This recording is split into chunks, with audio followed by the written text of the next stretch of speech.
該介入讓比賽節奏變得斷斷續續，真讓人難受。การแทรกแซงของ VAR ทำให้จังหวะการแข่งขันขาดตอนมันน่าหงุดหงิดจริง裁判看回放的時間太長了，球運的熱情都被消滅了。ๆกรรมการใช้เวลาดูภาพย้อนหลังนานเกินไปจนทำให้ความกระตือรือร้นของผู้เล่นมอดดับลงหมดแล้ว這種技術雖然公平，但確實破壞了足球的連貫性。แม้ว่าเทคโนโลยีนี้จะยุติธรรมแต่ก็ทำลายความต่อเนื่องของฟุตบอลจริง每次進球都要等半天確認，觀賽體驗下降了不少。ๆทุกครั้งที่ทำประตูได้ต้องรอตั้งนานกว่าจะยืนยันทำให้ประสบการณ์ในการดูการแข่งขันลดลงไปไม่น้อย原本流暢的進攻突然停下來，感覺很掃興。การบุกที่เคยลื่นไหลกลับหยุดลงกระทันหันรู้สึกเสียอารมณ์มาก現在的比賽越嚟越像是在等待判罰，而不是在踢球。การแข่งขันในตอนนี้เริ่มเหมือนกับการรอคำตัดสินมากกว่าการเตะฟุตบอล規則的改變讓足球失去了那種一氣呵成的美感。การเปลี่ยนแปลงของกฎเกณฑ์ทำให้ฟุตบอลสูญเสียความสวยงามที่ลื่นไหลต่อเนื่องไป慢動作回放有時候判這種爭議太大了。การดูภาพช้าบางครั้งก็ตัดสินผิดพลาดเรื่องนี้เป็นประเด็นถกเถียงกันมาก球迷們在等待判罰時總是感到焦慮不安。เหล่าแฟนบอลมักจะรู้สึกวิตกกังวลในขณะที่รอการตัดสิน比賽節奏被頻繁打斷，教練很難佈置戰術。จังหวะการแข่งขันถูกขัดจังหวะบ่อยครั้งทำให้โค้ชวางแผนกลยุทธ์ได้ยาก技術手段的應用確實是一把雙刃劍。การใช้เทคโนโลยีเป็นดาบสองคมจริง進球後的慶祝動作還未做完，裁判就吹哨了，好尷尬。ยังฉลองประตูไม่ทันเสร็จกรรมการก็เป่านกหวีดซะแล้วน่าอายจัง足球的魅力在於那種即時的狂歡，而不是漫長的等待。เสน่ห์ของฟุตบอลอยู่ที่ความรื่นเริงในทันทีไม่ใช่การรอคอยที่ยาวนาน判罰過程太冗長，導致比賽失去了應有的張力。กระบวนการตัดสินยาวนานเกินไปทำให้การแข่งขันสูญเสียความตื่นเต้นที่ควรจะมี有時候感覺 VAR 在干擾球運的心理狀態。บางครั้งรู้สึกว่า VAR กำลังรบกวนสภาพจิตใจของผู้เล่น這種對細節的過度追求，讓比賽顯得有些僵化。การไล่ตามรายละเอียดที่มากเกินไปแบบนี้ทำให้การแข่งขันดูแข็งทื่อไปบ้าง流暢度下降是不可避免的代價嗎？ความลื่นไหลที่ลดลงเป็นราคาที่หลีกเลี่ยงไม่ได้ใช่ไหม裁判在屏幕前糾結的樣子，讓觀眾感到很無奈。ท่าทางที่ผู้ตัดสินลังเลอยู่หน้าจอทำให้ผู้ชมรู้สึกจนปัญญา原本精彩的瞬間因為等待判罰而變得平淡。ช่วงเวลาที่เคยน่าตื่นเต้นกลับกลายเป็นจืดชืดเพราะต้องรอการตัดสิน足球運動正在經歷一場關於效率與公平的博弈。กีฬาฟุตบอลกำลังเผชิญกับการเดิมพันระหว่างประสิทธิภาพและความยุติธรรม節奏感被徹底打亂了，這讓我覺得很不適應。จังหวะถูกทำลายจนหมดสิ้นทำให้ฉันรู้สึกไม่ค่อยชินเลย這種頻繁的中斷讓整場比賽顯得支離破碎。การหยุดชะงักที่เกิดขึ้นบ่อยครั้งแบบนี้ทำให้การแข่งขันทั้งเกมดูขาดตอน技術進步確實帶來了公正，但犧牲了觀賞性。ความก้าวหน้าทางเทคโนโลยีนำมาซึ่งความยุติธรรมจริงๆแต่ต้องแลกด้วยความสวยงาม誰是你心目中最傳奇的黑馬球隊？ใครคือทีมม้ามืดที่น่าเหลือเชื่อที่สุดในใจคุณ希臘在2004年奪冠，那次簡直是奇蹟。การที่กรีซคว้าแชมป์ในปี 2004 มันคือปาฏิหาริย์ชัด那種小球聚戰星豪強的瞬間真的讓人熱血沸騰。ๆช่วงเวลาที่ทีมเล็กเอาชนะทีมยักษ์ใหญ่ได้มันทำให้เลือดสูบฉีดจริง每次看到弱旅逆襲，我都會激動得流淚。ๆทุกครั้งที่เห็นทีมที่เป็นรองพลิกกลับมาเอาชนะได้ฉันจะตื่นเต้นจนน้ำตาไหล克羅地亞在近幾屆的表現確實令人驚嘆。โครเอเชียทำผลงานได้อย่างน่าทึ่งจริงๆในไม่กี่ครั้งที่ผ่านมา很難忘記當年那些不被看好卻一路殺進決賽的隊伍。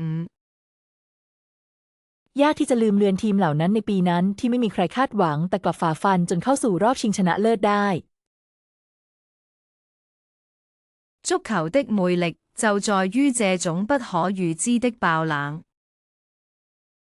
เสน่ห์ของฟุตบอลก็คือการพลิกล็อกที่คาดเดาไม่ได้แบบนี้那種以弱升強的劇本簡直是體育精神的最高體現。บทละครประเภทที่ผู้อ่อนแอเอาชนะผู้แข็งแกร่งได้นั้นถือเป็นตัวแทนสูงสุดของจิตวิญญาณทางการกีฬา大家覺得那次世界盃的冷門最讓你難忘？ทุกคนคิดว่าฟุตบอลโลกครั้งไหนที่มีการพลิกล็อกที่น่าจดจำที่สุดสำหรับคุณ哪怕只有1%的機會，也要拼盡全力去戰鬥。แม้จะมีโอกาสเพียง 1% ก็ต้องสู้สุดกำลัง對於我來說，這種逆襲的故事比奪冠本身更有意義。สำหรับฉันเรื่องราวของการพลิกกลับมาเอาชนะได้นั้นมีความหมายมากกว่าการคว้าแชมป์เสียอีก當年那支非洲球隊的表現真的刷新了我的認知。การเล่นของทีมแอฟริกาทีมนั้นในปีนั้นทำให้ฉันต้องเปลี่ยนความคิดไปเลยจริง那種絕處逢生的感覺太迷人了。ความรู้สึกที่เหมือนได้เกิดใหม่จากจุดจบนั้นมันช่างมีเสน่ห์เหลือเกิน弱者也能書寫輝煌，這才是足球的真諦。ผู้อ่อนแอก็สามารถเขียนประวัติศาสตร์อันรุ่งโรจน์ได้นี่คือแก่นแท้ของฟุตบอล每次看到黑馬挺進8強，我都覺得特別感動。ทุกครั้งที่เห็นม้ามืดผ่านเข้าสู่รอบ8ทีมสุดท้ายฉันรู้สึกประทับใจมาก這種不屈的精神比任何戰術都更有力量。จิตวิญญาณที่ไม่ยอมแพ้แบบนี้มีพลังมากกว่ากลยุทธ์ใด誰能想到那支球隊竟然能走到最後？ใครจะไปคิดว่าทีมนั้นจะสามารถเดินไปจนถึงตอนสุดท้ายได้那種打破常規的感覺真的太棒了。ความรู้สึกที่ได้ทำลายกฎเกณฑ์เดิมๆมันยอดเยี่ยมมากจริง對於那些被低估的球運，我一直充滿敬意。ฉันมีความเคารพให้แก่เหล่านักกีฬาที่ถูกประเมินค่าต่ำไปเสมอ世界盃歷史上最偉大的逆襲時刻是什麼？ ช่วงเวลาแห่งการพลิกเกมที่ยิ่งใหญ่ที่สุดในประวัติศาสตร์ฟุตบอลโลกคืออะไร看着他們一步步創造奇蹟，心裏特別震撼。เมื่อมองดูพวกเขาค่อยๆสร้างปาฏิหาริย์ขึ้นมาทีละก้าวในใจรู้สึกตื้นตันใจมาก這種純粹的熱血感是其他運動無法比擬的。ความรู้สึกที่เลือดสูบฉีดอย่างบริสุทธิ์แบบนี้กีฬาชนิดอื่นไม่สามารถเทียบได้那種小人物改變世界的劇本，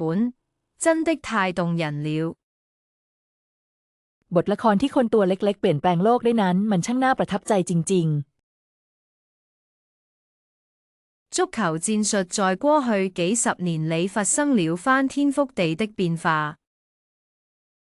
กลยุทธ์ฟุตบอลได้เปลี่ยนแปลงไปอย่างสิ้นเชิงในช่วงไม่กี่ทศวรรษที่ผ่านมา從傳統的4-4-2到現在的傳控足球，演變過程真令人着迷。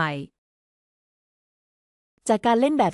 4-4-2 แบบดั้งเดิมมาจนถึงฟุตบอลสไตล์ครองบอลในปัจจุบันกระบวนการวิวัฒนาการนั้นน่าหลงใหลจริงๆ教練們對空間利用的理解越來越深刻了。เหล่าโค้ชมีความเข้าใจในการใช้พื้นที่ที่ลึกซึ้งยิ่งขึ้นเรื่อย以前那種單純靠身體對抗的踢法已經過時了。วิธีการเตะแบบเดิมที่พึ่งพาแค่การปะทะทางร่างกายนั้นล้าสมัยไปแล้ว現代足球更強調高位逼搶和快速轉換。ฟุตบอลสมัยใหม่เน้นการเล่นกดดันสูงและการเปลี่ยนจังหวะเกมที่รวดเร็วมากขึ้น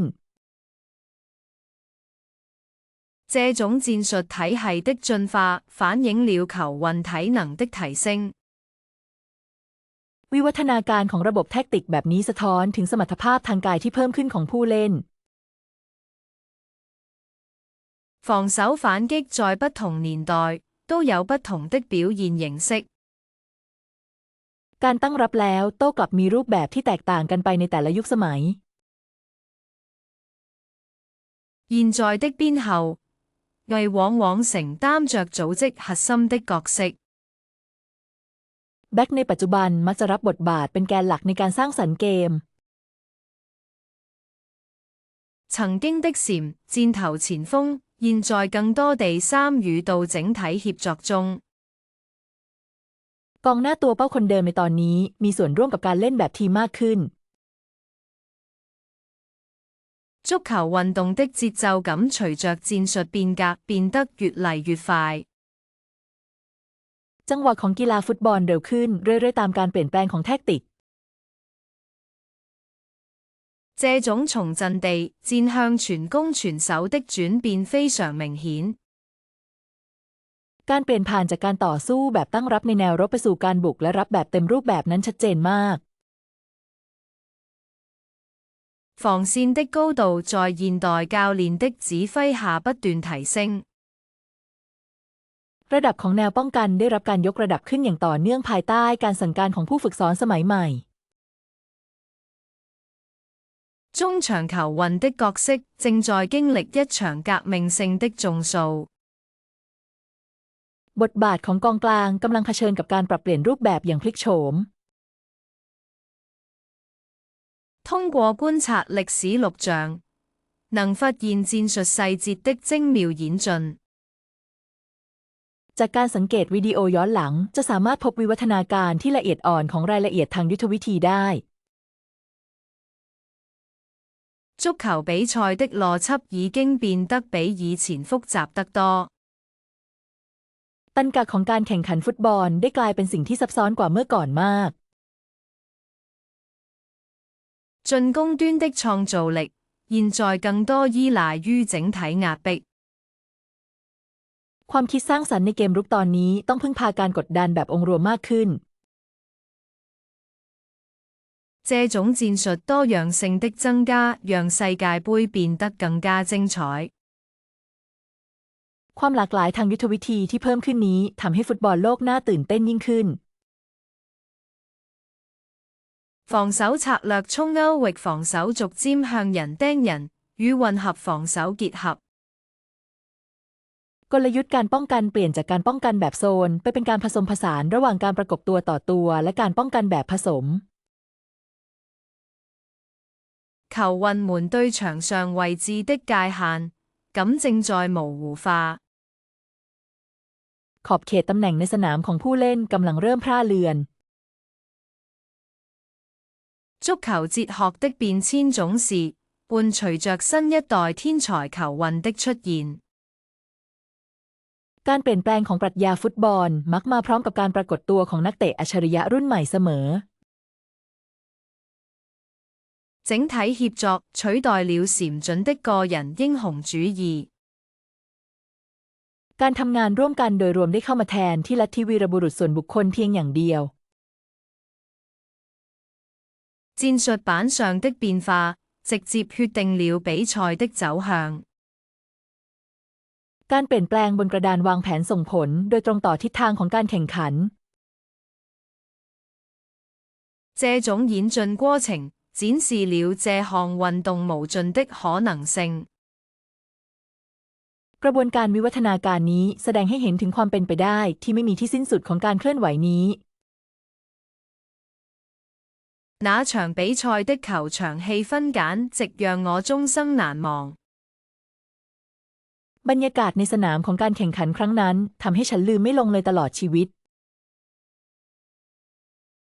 全世界都在為那一刻歡呼，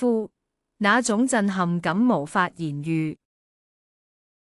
คนทั้งโลกต่างโห่ร้องยินดีให้กับวินาทีนั้นความรู้สึกที่สั่นสะเทือนใจนั้นเกินกว่าจะบรรยายได้每次提到馬賽德斯球場，我都會想起那排山倒海般的喊聲。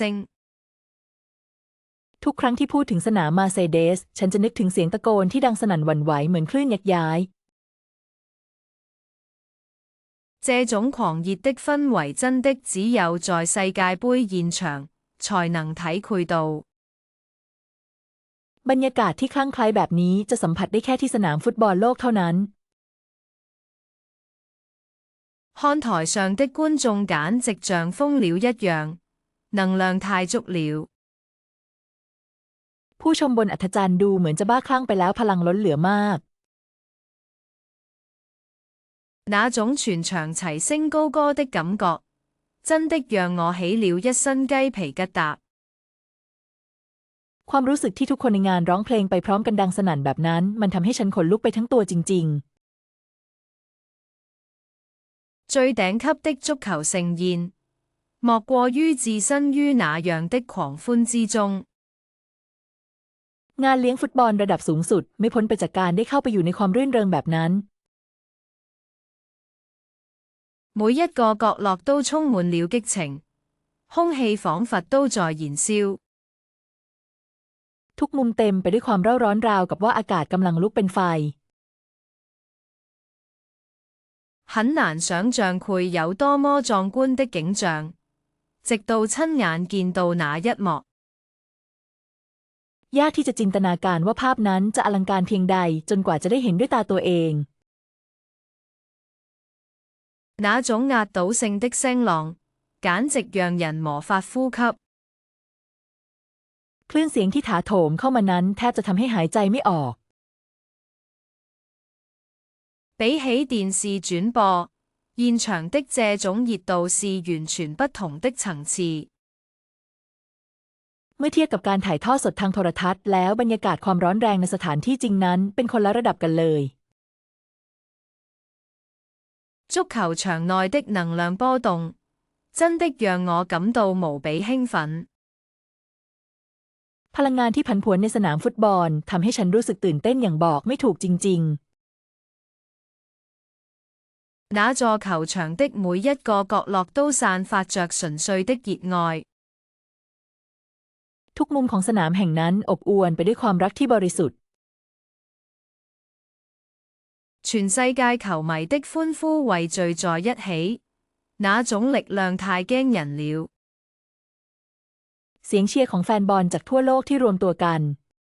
พลังนั้นมันน่าทึ่งมาก這種沉浸式的體驗，絕對是我經歷過最棒的一次。ประสบการณ์ที่ดื่มด่ำแบบนี้เป็นครั้งที่ดีที่สุดเท่าที่ฉันเคยสัมผัสมาเลย看台上的色彩和聲音交織在一起，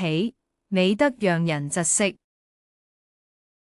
สีสันและเสียงบนอัฐจันทร์ผสมผสานเข้าด้วยกันสวยงามจนทำให้แทบหยุดหายใจ那種默人空巷般的狂熱，真的只有在世界盃才會發生。ความคลั่งไคล้แบบที่ผู้คนออกมากันจนหมดท้องถนนแบบนั้นจะเกิดขึ้นได้แค่ในฟุตบอลโลกเท่านั้น足球不僅僅是運動，在那樣的氛圍裏更像是一種信仰。ฟุตบอลไม่ใช่แค่กีฬาแต่ในบรรยากาศแบบนั้นมันเหมือนกับความเชื่อมากกว่า現場的節奏感太強了，整個人都隨着觀眾一起跳動。จังหวะในงานมันแรงมากจนฉันเต้นไปพร้อมกับผู้ชมเลย這種震撼靈魂的時刻，大概就是足球帶給我們的最好禮物。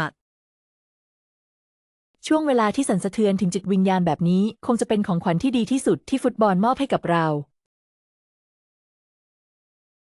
那種近距離感受心跳的感覺，真的太奇妙了。ความรู้สึกที่ได้สัมผัสเสียงหัวใจในระยะใกล้แบบนั้นมันช่างมหัศจรรย์จริง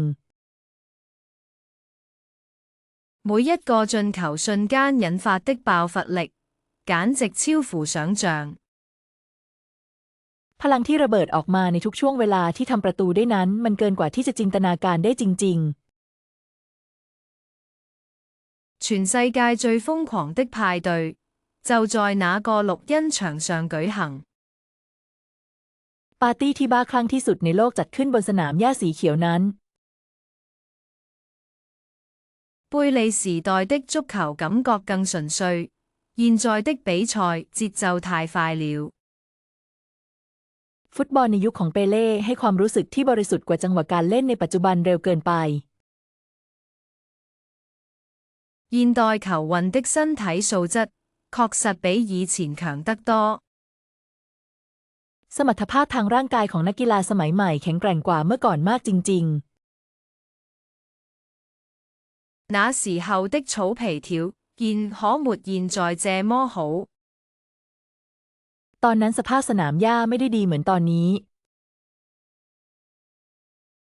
現在的戰術體系讓個人發揮的空間變少了。ระบบแท็กติกในปัจจุบันทำให้พื้นที่ในการแสดงความสามารถเฉพาะตัวลดน้อยลง那種原始的足球魅力在貝利時期達到了巔峰。เสน่ห์ของฟุตบอลแบบดั้งเดิมนั้นได้มาถึงจุดสูงสุดในช่วงยุคของเปเล่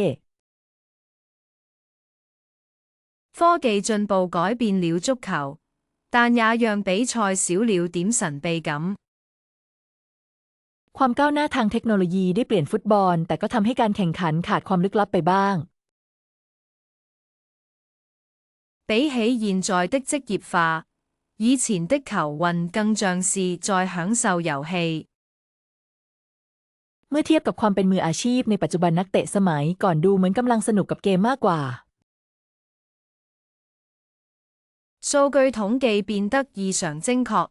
以前只能靠直覺判斷。สถิติข้อมูลมีความแม่นยำอย่างผิดปกติเมื่อก่อนทำได้เพียงใช้สัญชาตญาณในการตัดสินใจเท่านั้น球鞋和護具的進化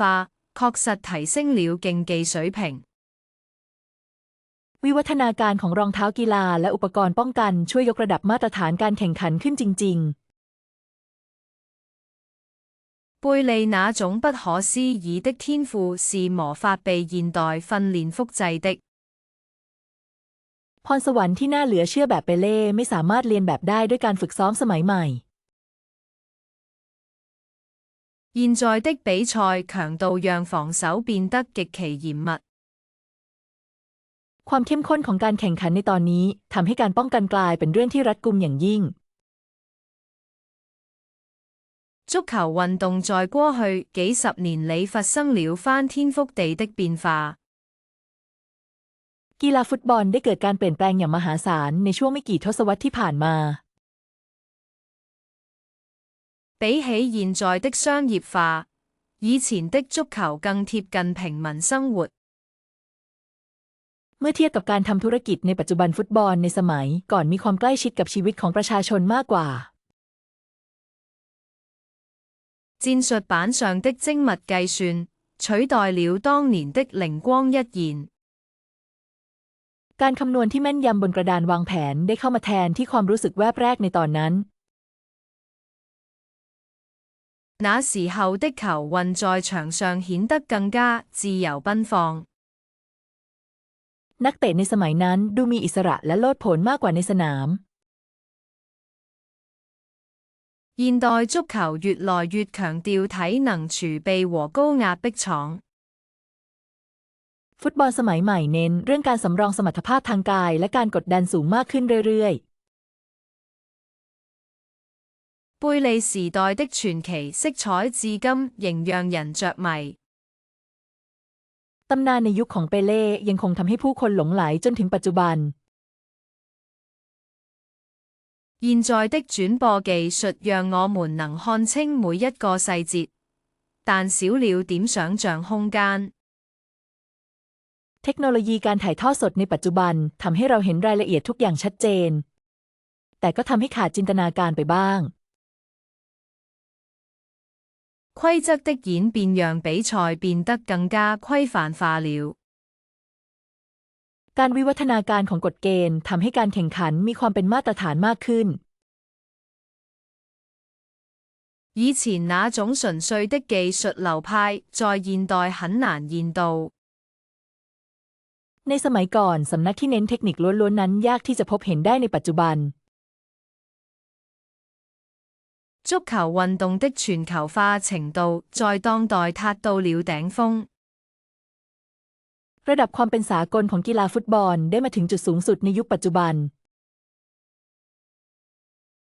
對比之下，貝利時期的對抗似乎沒那麼激烈。เมื่อเปรียบเทียบกันแล้วการเผชิญหน้าในยุคของเบลลีดูเหมือนจะไม่รุนแรงเท่าไหร่นัก時代的眼淚在於我們無法親眼驗證那個黃金年代。น้ำตาแห่งยุคสมัยคือการที่เราไม่สามารถเห็นยุคทองนั้นด้วยตาตัวเองได้東道主的熱情喊確實能讓球運們在場上更有鬥志。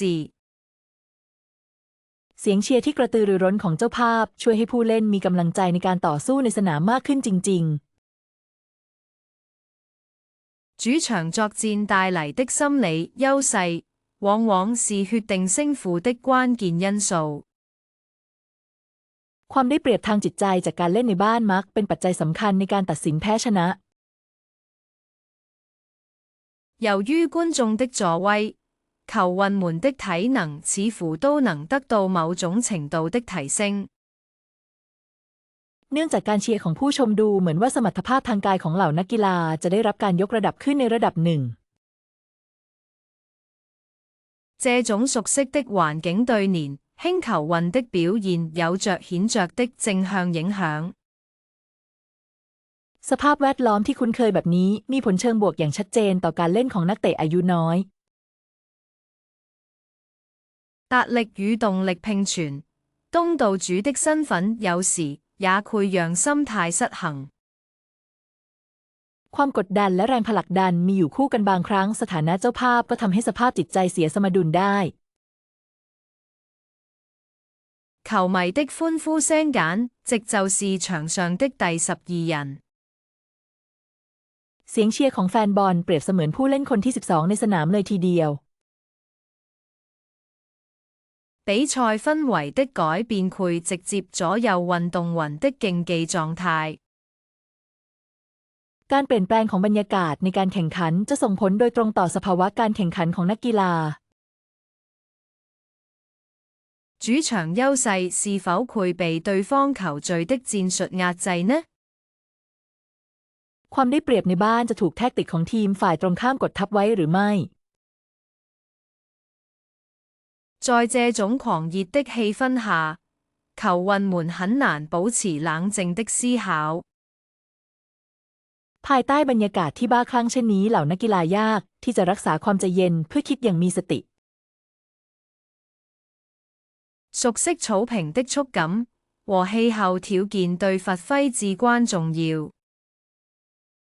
การคุ้นเคยกับสัมผัสของสนามและสภาพอากาศเป็นสิ่งสำคัญต่อการทำผลงาน東道主的加持讓很多平庸的表現變得驚豔起來。การสนับสนุนจากเจ้าภาพทำให้การแสดงที่ธรรมดาหลายอย่างกลายเป็นสิ่งที่น่าทึ่ง情緒波動在主場環境下顯得格外劇烈。อารมณ์ที่ผันผวนดูจะรุนแรงเป็นพิเศษในสภาพแวดล้อมที่เป็นเจ้าบ้าน這種無形的壓力有時會讓球運在關鍵時刻失誤。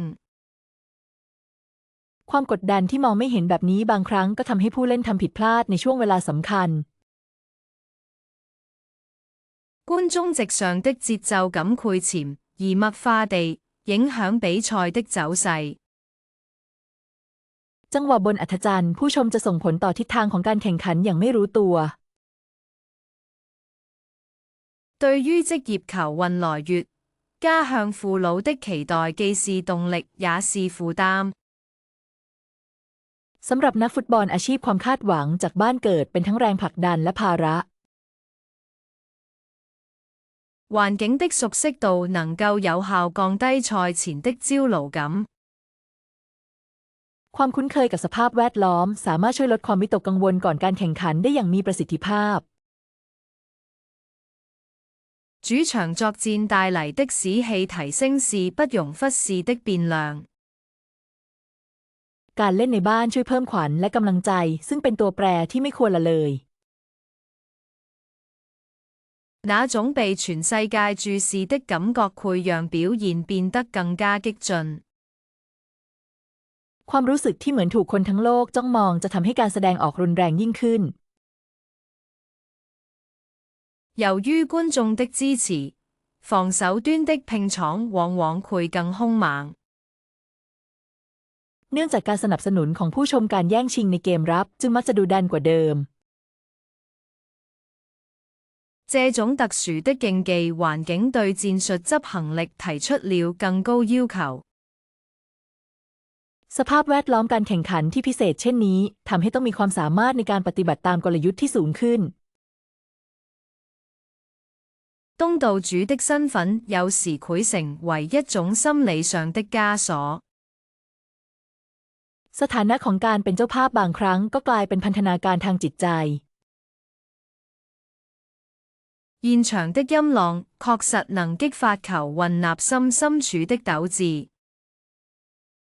เสียงเชียร์ในสนามสามารถกระตุ้นจิตวิญญาณการต่อสู้ที่อยู่ลึกภายในใจของนักกีฬาได้จริงๆ主場作戰帶嚟的那種興奮感是客場無法比擬的。ความรู้สึกตื่นเต้นจากการเล่นในบ้านนั้นเทียบไม่ได้เลยกับการเล่นนอกบ้าน那個絕殺簡直是奇蹟。ลูกยิงตัดสินเกมนั้นมันคือปาฏิหาริย์ชัด誰能想到比賽最後時刻會發生這種事？ใครจะไปคิดว่าเรื่องแบบนี้จะเกิดขึ้นในช่วงสุดท้ายของการแข่งขัน心臟都要跳出來了，看球真的太刺激了。หัวใจจะกระเด็นออกมาอยู่แล้วดูบอลนี่มันตื่นเต้นเกินไปจริง那一記臨門一腳直接載入了史冊。ลูกยิงสุดท้ายลูกนั้นถูกจารึกไว้ในประวัติศาสตร์ทันที足球的魅力就在於這種最後一秒的反轉。เสน่ห์ของฟุตบอลก็คือการพลิกผันในวินาทีสุดท้ายแบบนี้แหละ剛才那球進得也太不可思議了吧！ลูกเมื่อกี้เข้าแบบเหลือเชื่อมากเลย簡直不敢相信眼睛，居然在補時階段完成了逆轉。แทบไม่เชื่อสายตาตัวเองเลยว่าจะมีทีมพลิกกลับมาเอาชนะได้ในช่วงทดเวลาบาดเจ็บ全世界都在為這個進球歡呼。คนทั้งโลกกำลังโห่ร้องยินดีให้กับประตูนี้那種絕望到狂喜的情緒轉換太快了。อารมณ์ที่เปลี่ยนจากความสิ้นหวังไปเป็นความดีใจอย่างบ้าคลั่งนั้นมันรวดเร็วเกินไป看比賽的時候手心全是汗。ตอนดูการแข่งขันเหงื่อออกเต็มฝ่ามือเลย這種經典的瞬間真的值得反覆回味。ช่วงเวลาคลาสสิกแบบนี้คุ้มค่าที่จะหวนนึกถึงซ้ำแล้วซ้ำเล่าจริง足球場上的奇蹟總是發生得這麼突然。ๆปาฏิหาริย์ในสนามฟุตบอลมักจะเกิดขึ้นอย่างกระทันหันเสมอ那個進球讓所有人都陷入了瘋狂。ประตูนั้นทำให้ทุกคนคลั่งไคล้簡直是神來之筆，完全沒預料到。มันคือผลงานระดับเทพจริงๆไม่คาดคิดเลยสักนิด最後時刻的絕殺永遠是最讓人熱血沸騰的。ลูกยิงชัยชนะในวินาทีสุดท้ายเป็นสิ่งที่ทำให้เลือดสูบฉีดได้เสมอ看着屏幕那一刻，感覺整個人都燃起來了。วินาทีที่มองหน้าจอรู้สึกเหมือนไฟลุกโชนขึ้นมาทั้งตัวเลย這種逆轉聲真的太有揮劇性了。ชัยชนะแบบพลิกเกมนี้มันช่างมีดราม่าจริง歷史性的瞬間就在眼前發生了。ๆช่วงเวลาประวัติศาสตร์กำลังเกิดขึ้นต่อหน้าต่อตาแล้ว那種壓迫感直到進球那一刻才消失。ความรู้สึกกดดันแบบนั้นจะหายไปก็ต่อเมื่อทำประตูได้แล้วเท่านั้น每一個球迷都會記住這個夜晚。แฟนบอลทุกคนจะจดจำค่ำคืนนี้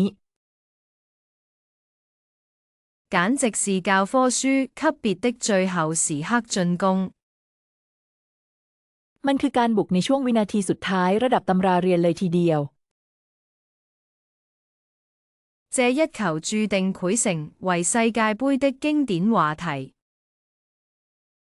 ลูกนี้จะกลายเป็นประเด็นคลาสสิกของฟุตบอลโลกอย่างแน่นอน心臟承受能力太差的話，真的不能看這種比賽。ถ้าหัวใจไม่แข็งแรงพอจะไม่สามารถดูการแข่งขันแบบนี้ได้จริง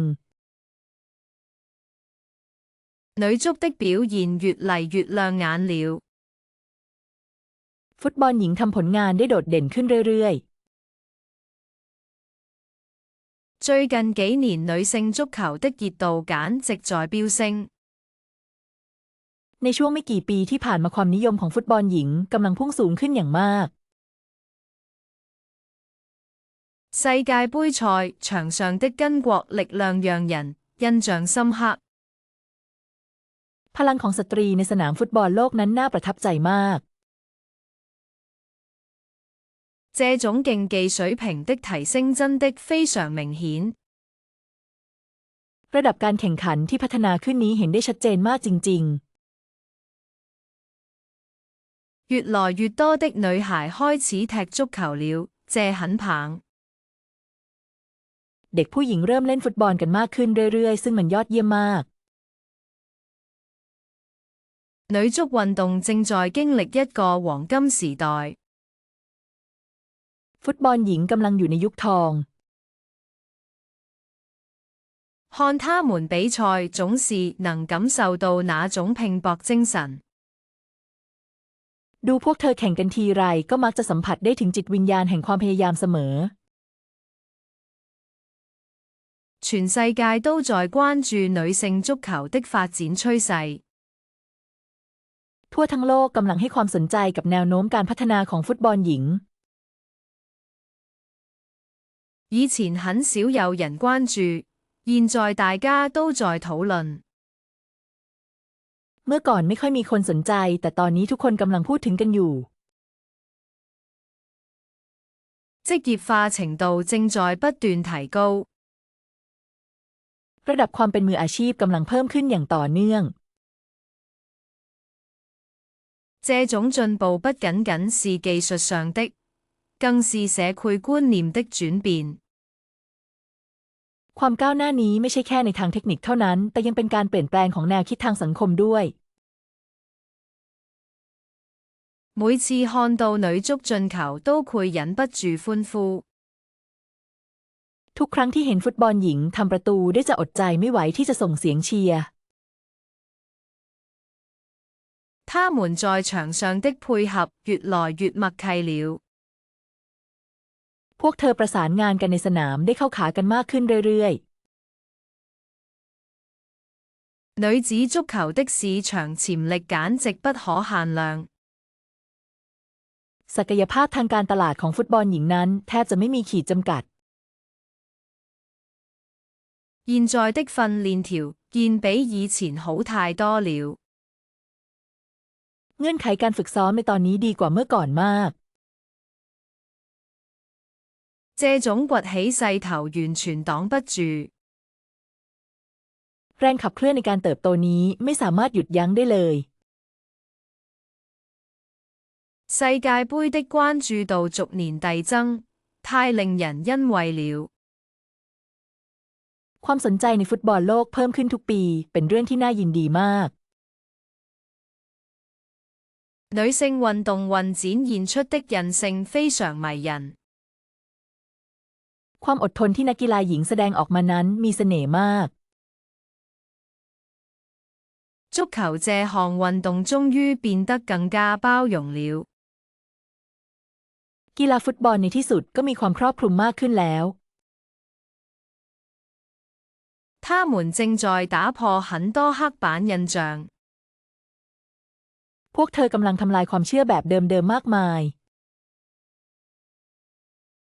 這種進步對下一代女孩的影響是巨大的。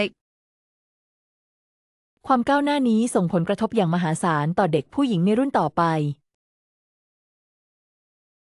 比賽節奏越來越快，對抗也更激烈了。จังหวะการแข่งขันเร็วขึ้นเรื่อยๆและการปะทะก็รุนแรงขึ้นด้วย女足的魅力正在全世界範圍內擴散。เสน่ห์ของฟุตบอลหญิงกำลังแพร่กระจายไปทั่วโลก現在的 VAR 技術簡直讓判罰變得無懈可擊。เทคโนโลยี VAR ในตอนนี้ทำให้การตัดสินไร้ที่ติมาก以前那種判真的太多了，現在科技讓足球更公平。เมื่อก่อนมีการตัดสินผิดพลาดเยอะมากจริงๆตอนนี้เทคโนโลยีทำให้ฟุตบอลยุติธรรมมากขึ้น裁判們現在是不是都得盯着屏幕看好久？ตอนนี้กรรมการต้องจ้องหน้าจอค้างไว้นานๆกันหมดเลยใช่ไหม如果沒有半自動越位識別，很多進球可能就被漏掉了。หากไม่มีการตรวจจับล้ำหน้าแบบกึ่งอัตโนมัติประตูหลายลูกอาจจะถูกมองข้ามไป這種科技進步對比賽節奏的影響挺大的，你覺得呢？ความก้าวหน้าทางเทคโนโลยีแบบนี้ส่งผลต่อจังหวะของการแข่งขันค่อนข้างมากเลยนะคุณคิดว่ายังไงคะ感覺現在的判罰越嚟越精準，但也少了點人情味。รู้สึกว่าการตัดสินในตอนนี้แม่นยำขึ้นเรื่อยๆแต่ก็ขาดความเห็นอกเห็นใจกันไปหน่อย以前靠肉眼看很難界定，現在數據越話。เมื่อก่อนใช้สายตามองยากที่จะระบุได้แต่ตอนนี้มีข้อมูลเป็นตัวตัดสิน技術手段的介入讓爭已減少了很多。การเข้ามาของเทคนิคทางเทคโนโลยีช่วยลดข้อโต้แย้งลงได้มาก每次看到裁判去場邊看回放，心理都挺緊張的。ทุกครั้งที่เห็นผู้ตัดสินไปดูภาพย้อนหลังที่ข้างสนามรู้สึกประหม่ามากเลย足球比賽正在經歷一場科技革命。การแข่งขันฟุตบอลกำลังเผชิญกับการปฏิวัติทางเทคโนโลยี判率降低了，這確實是好事。อัตราการตัดสินผิดพลาดลดลงแล้วนี่เป็นเรื่องดีจริง現在的判罰標準變得非常統一。ๆมาตรฐานการตัดสินในตอนนี้กลายเป็นแบบเดียวกันมาก這種高科技輔助真的改變了整個足球生態。เทคโนโลยีขั้นสูงแบบนี้ได้เปลี่ยนระบบนิเวศของฟุตบอลไปทั้งสิ้นจริง有時候覺得科技介入得太頻繁了，破壞了連貫性。บางครั้งก็รู้สึกว่าเทคโนโลยีเข้ามาแทรกแซงบ่อยเกินไปจนทำลายความต่อเนื่อง如果沒有這些設備，很多關鍵時刻的判罰會很模糊。หากไม่มีอุปกรณ์เหล่านี้การตัดสินในหลายช่วงเวลาสำคัญจะคลุมเครือมาก裁判的工作現在看起來更像是在做數據分析。งานของผู้ตัดสินตอนนี้ดูเหมือนกำลังทำวิเคราะห์ข้อมูลมากกว่า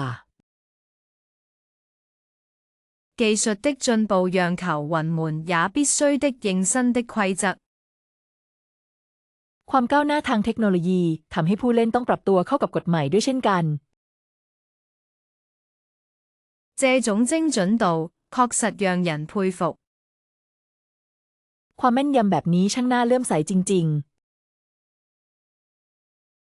以前那種爭議性的進球，現在基本都能查清楚。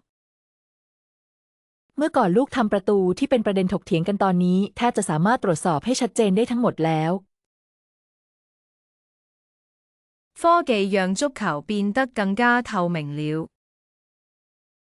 เทคโนโลยีทำให้ฟุตบอลมีความโปร่งใสมากขึ้น現在的比賽越來越依賴於這些電子系統。การแข่งขันในปัจจุบันพึ่งพาระบบอิเล็กทรอนิกส์เหล่านี้มากขึ้นเรื่อย判罰過程變得複雜了一些，但結果更公正。ๆกระบวนการตัดสินมีความซับซ้อนขึ้นเล็กน้อยแต่ผลลัพธ์ยุติธรรมยิ่งขึ้น感覺裁判現在壓力更大了，因為每一秒都被監控着。รู้สึกว่าตอนนี้กรรมการมีความกดดันมากขึ้นเพราะถูกจับตามองอยู่ทุกวินาที點球大戰簡直是心臟病發作的時刻。การดวลจุดโทษคือช่วงเวลาที่แทบจะทำให้หัวใจวาย那個罰球竟然踢飛了，太令人遺憾了。ลูกโทษลูกนั้นเตะพลาดไปเสียได้น่าเสียดายจริง門將搏出了關鍵一球，全場都沸騰了。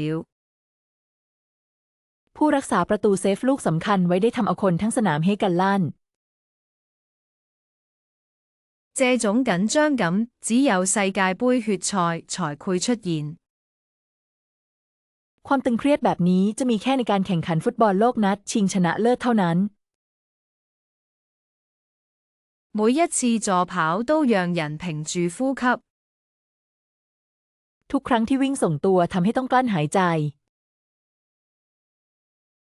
誰能想到最後會以點球決勝？ใครจะไปคิดว่าสุดท้ายจะต้องตัดสินกันด้วยการดวลจุดโทษ眼淚都要掉下來了，這球踢得真可惜。น้ำตาจะไหลแล้วลูกนี้เตะพลาดไปน่าเสียดายจริง心理素質決定了成敗。สภาพจิตใจเป็นตัวตัดสินความสำเร็จหรือความล้มเหลว那個瞬間我感覺時間都停止了。วินาทีนั้นฉันรู้สึกเหมือนเวลาหยุดหมุนไปเลย門將的預判簡直神了。การคาดการณ์ของผู้รักษาประตูคือเทพมาก這種戲劇性的轉折太瘋狂了。จุดเปลี่ยนที่ดราม่าแบบนี้มันบ้ามาก罰球點前的沉默讓人窒息。ความเงียบหน้าจุดโทษทำให้รู้สึกหายใจไม่ออก足球的魅力就在於這些不可預知的時刻。เสน่ห์ของฟุตบอลอยู่ที่ช่วงเวลาที่คาดเดาไม่ได้เหล่านี้心臟快要跳出來了，真的好緊張。หัวใจจะกระโดดออกมาอยู่แล้วตื่นเต้นมากจริง失敗者的落寞和勝利者的狂歡交織在一起。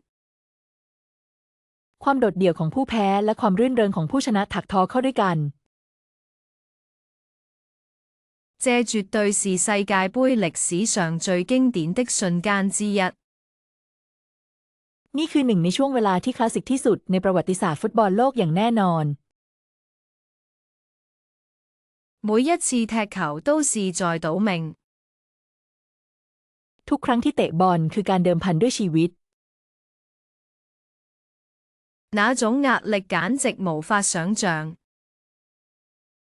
ความกดดันแบบนั้นมันเกินกว่าจะจินตนาการได้เลย看比賽時手心全是汗。ตอนดูการแข่งขันเหงื่อออกเต็มฝ่ามือเลย點球大戰總是充滿了宿命感。การดวลจุดโทษมักจะเต็มไปด้วยความรู้สึกของโชคชะตาเสมอ這種反轉真的太精彩了。การหักมุมนี้มันยอดเยี่ยมมากจริง足球場上的英雄與悲劇就在一瞬間。วีรบุรุษและโศกนาฏกรรมในสนามฟุตบอลเกิดขึ้นเพียงชั่วพริบตา那一刻我真的為他感到難過。วินาทีนั้นฉันรู้สึกเสียใจแทนเขาจริง這座金杯不僅僅是足球的象徵，更是人類文明交融的驗證。ถ้วยทองคำใบนี้ไม่ได้เป็นเพียงสัญลักษณ์ของฟุตบอลเท่านั้นแต่ยังเป็นพยานถึงการหลอมรวมกันของอารยธรรมมนุษย์อีกด้วย看到大力神杯時，總能感受到一種跨越國界的文化力量。เมื่อได้เห็นถ้วยฟีฟ่าเวิลด์คัพมักจะสัมผัสได้ถึงพลังทางวัฒนธรรมที่ก้าวข้ามพรมแดนของประเทศ對於很多國家來說，捧起它意味着民族榮譽的巔峰。สำหรับหลายประเทศการได้ชูมันขึ้นหมายถึงจุดสูงสุดของเกียรติยศแห่งชาติ這種設計蘊含了深厚的古典美學與現代精神的結合。การออกแบบนี้แฝงไปด้วยการผสมผสานระหว่างสุนทรียศาสตร์แบบคลาสสิกอันลุ่มลึกและจิตวิญญาณสมัยใหม่金色的光芒映射出全球足球文化的多元色彩。แสงสีทองสะท้อนให้เห็นถึงความหลากหลายของวัฒนธรรมฟุตบอลทั่วโลก不僅僅是競技，這更是一場關於人類團結的盛典。ไม่ใช่แค่การแข่งขันแต่นี่คือเทศกาลแห่งความสามัคคีของมนุษยชาติ文化符號在獎杯的設計中得到了完美的體現。สัญลักษณ์ทางวัฒนธรรมได้รับการถ่ายทอดออกมาอย่างสมบูรณ์แบบในการออกแบบถ้วยรางวัล全世界都在這一刻為了同一個夢想而凝聚在一起。คนทั้งโลกต่างมารวมตัวกันในขณะนี้เพื่อความฝันเดียวกัน這種象徵意義遠超體育本身，它連接着不同的文明。ความหมายเชิงสัญลักษณ์นี้มีค่ามากกว่าแค่เรื่องกีฬาเพราะมันเชื่อมโยงอารยธรรมที่แตกต่างกันเข้าด้วยกัน歷史的厚重感彷彿就流淌在那座獎杯的線條之中。ความรู้สึกหนักแน่นของประวัติศาสตร์ราวกับไหลเวียนอยู่ในเส้นสายของถ้วยรางวัลใบนั้น足球世界盃通過這件器物向世界傳帶和平的訊息。ฟุตบอลโลกส่งต่อข้อความแห่งสันติภาพไปสู่โลกผ่านวัตถุชิ้นนี้藝術與競技在金杯上實現了奇妙的共生。ศิลปะและการแข่งขันได้บรรลุการอยู่ร่วมกันอย่างมหัศจรรย์บนถ้วยรางวัล每一個細節都訴說着關於奮鬥與榮耀的文化故事。ทุกรายละเอียดบอกเล่าเรื่องราวทางวัฒนธรรมเกี่ยวกับการต่อสู้และความรุ่งโรจน์這種精神圖騰激勵着不同膚色的人們去追求卓越。สัญลักษณ์ทางจิตวิญญาณนี้สร้างแรงบันดาลใจให้ผู้คนที่มีสีผิวต่างกันมุ่งมั่นสู่ความเป็นเลิศ獎杯承載了無數國家的夢想與民族自豪感。ถ้วยรางวัลบรรจุไว้ซึ่งความฝันและความภาคภูมิใจของประเทศชาติมากมาย通過這枚獎杯，我們可以窺見全球體育文化的變遷。ผ่านถ้วยรางวัลใบนี้เราสามารถมองเห็นการเปลี่ยนแปลงของวัฒนธรรมกีฬาโลกได้它代表了人類對極致完美的共同追求。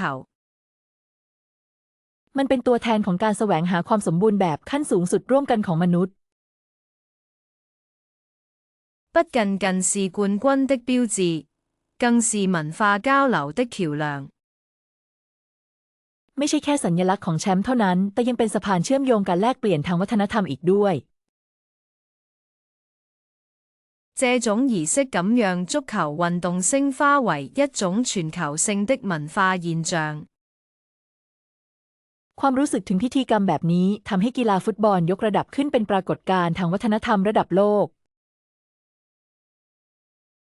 金色的質感象徵着文明進步的璀璨光輝。สัมผัสสีทองเป็นสัญลักษณ์ของแสงสว่างอันรุ่งโรจน์แห่งความก้าวหน้าของอารยธรรม世界各地的球迷在獎杯面前展現了包容的精神。แฟนบอลจากทั่วโลกได้แสดงออกถึงจิตวิญญาณแห่งความเปิดกว้างต่อหน้าถ้วยรางวัล這件藝術品定義了一個時代的集體記憶。งานศิลปะชิ้นนี้ให้คำนิยามถึงความทรงจำร่วมกันของยุคสมัยหนึ่ง文化的碰撞與融合在這一刻通過獎杯達到了頂峰。การปะทะและการหลอมรวมทางวัฒนธรรมได้มาถึงจุดสูงสุดผ่านถ้วยรางวัลในขณะนี้誰才是世界盃歷史上最偉大的個人表演？ใครคือการแสดงส่วนบุคคลที่ยิ่งใหญ่ที่สุดในประวัติศาสตร์ฟุตบอลโลก梅西在卡塔爾的表現簡直是神蹟。การเล่นของเมสซี่ในกาตาร์คือปาฏิหาริย์ชัด那種統治力讓人無法呼吸。อำนาจการปกครองแบบนั้นทำให้หายใจไม่ออก禪界盃賽中展現出的競技水平前所未現。ระดับการแข่งขันที่แสดงออกมาในการแข่งขันครั้งเดียวไม่เคยปรากฏมาก่อน馬拉多納在86年的表現被視為永恆的經典。การเล่นของมาราโดน่าในปี 86 ถือเป็นผลงานระดับตำนานที่เป็นอมตะ看他在場上的每一個動作，都覺得不可思議。มองดูทุกการเคลื่อนไหวของเขาในสนามแล้วรู้สึกว่ามันเหลือเชื่อมาก這種級別的個人發揮真的能改變一個國家嗎？ การแสดงความสามารถเฉพาะตัวในระดับนี้จะสามารถเปลี่ยนประเทศได้จริงๆหรือ很難定義誰才是真正的歷史第一人。มันยากที่จะนิยามว่าใครคือบุคคลอันดับหนึ่งในประวัติศาสตร์ที่แท้จริง那種禪撐匹馬大序奪冠的氣勢太震撼了。พลังของการนำทีมคว้าแชมป์ด้วยตัวคนเดียวมันน่าทึ่งมาก每次看到這些錄像，都會感到熱血沸騰。ทุกครั้งที่ได้เห็นวิดีโอเหล่านี้จะรู้สึกเลือดสูบฉีด足球史上從未出現過如此完美的個人賽季。ไม่เคยมีฤดูกาลส่วนตัวที่สมบูรณ์แบบเช่นนี้ปรากฏขึ้นมาก่อนในประวัติศาสตร์ฟุตบอล某些球運的表現簡直是在挑戰人類極限。การเล่นของนักเตะบางคนคือการท้าทายขีดจำกัดของมนุษย์อย่างแท้จริง這種統治力在現代足球中越嚟越罕見了。อำนาจการควบคุมแบบนี้เริ่มหาได้ยากขึ้นเรื่อยๆในฟุตบอลสมัยใหม่哪怕是看過了無數場比賽，依然會被驚豔到。แม้ว่าจะดูการแข่งขันมานับไม่ถ้วนแล้วก็ยังคงรู้สึกทึ่งอยู่ดี那種級別的表現，確實配得上歷史地位。การแสดงระดับนั้นคู่ควรกับสถานะทางประวัติศาสตร์จริง禪界賽事的爆發力竟然能達到這種程度嗎？ๆพลังของการแข่งขันเพียงครั้งเดียวสามารถพุ่งทะยานไปถึงระดับนี้เลยเหรอ每一個進球都充滿了藝術感和力量。ทุกๆประตูเต็มไปด้วยศิลปะและพลัง很難不把這些偉大的時刻聯繫在一起。ยากที่จะไม่เชื่อมโยงช่วงเวลาที่ยิ่งใหญ่เหล่านี้เข้าด้วยกัน這種個人英雄主義色彩濃厚的比賽太迷人了。การแข่งขันที่มีกลิ่นอายของวีรบุรุษนิยมส่วนบุคคลแบบนี้มันช่างน่าหลงใหลเหลือเกิน誰的表演讓你覺得最不可思議呢？การแสดงของใครที่ทำให้คุณรู้สึกว่าน่าเหลือเชื่อที่สุด那種在壓力之下依然保持完美的表現真偉大。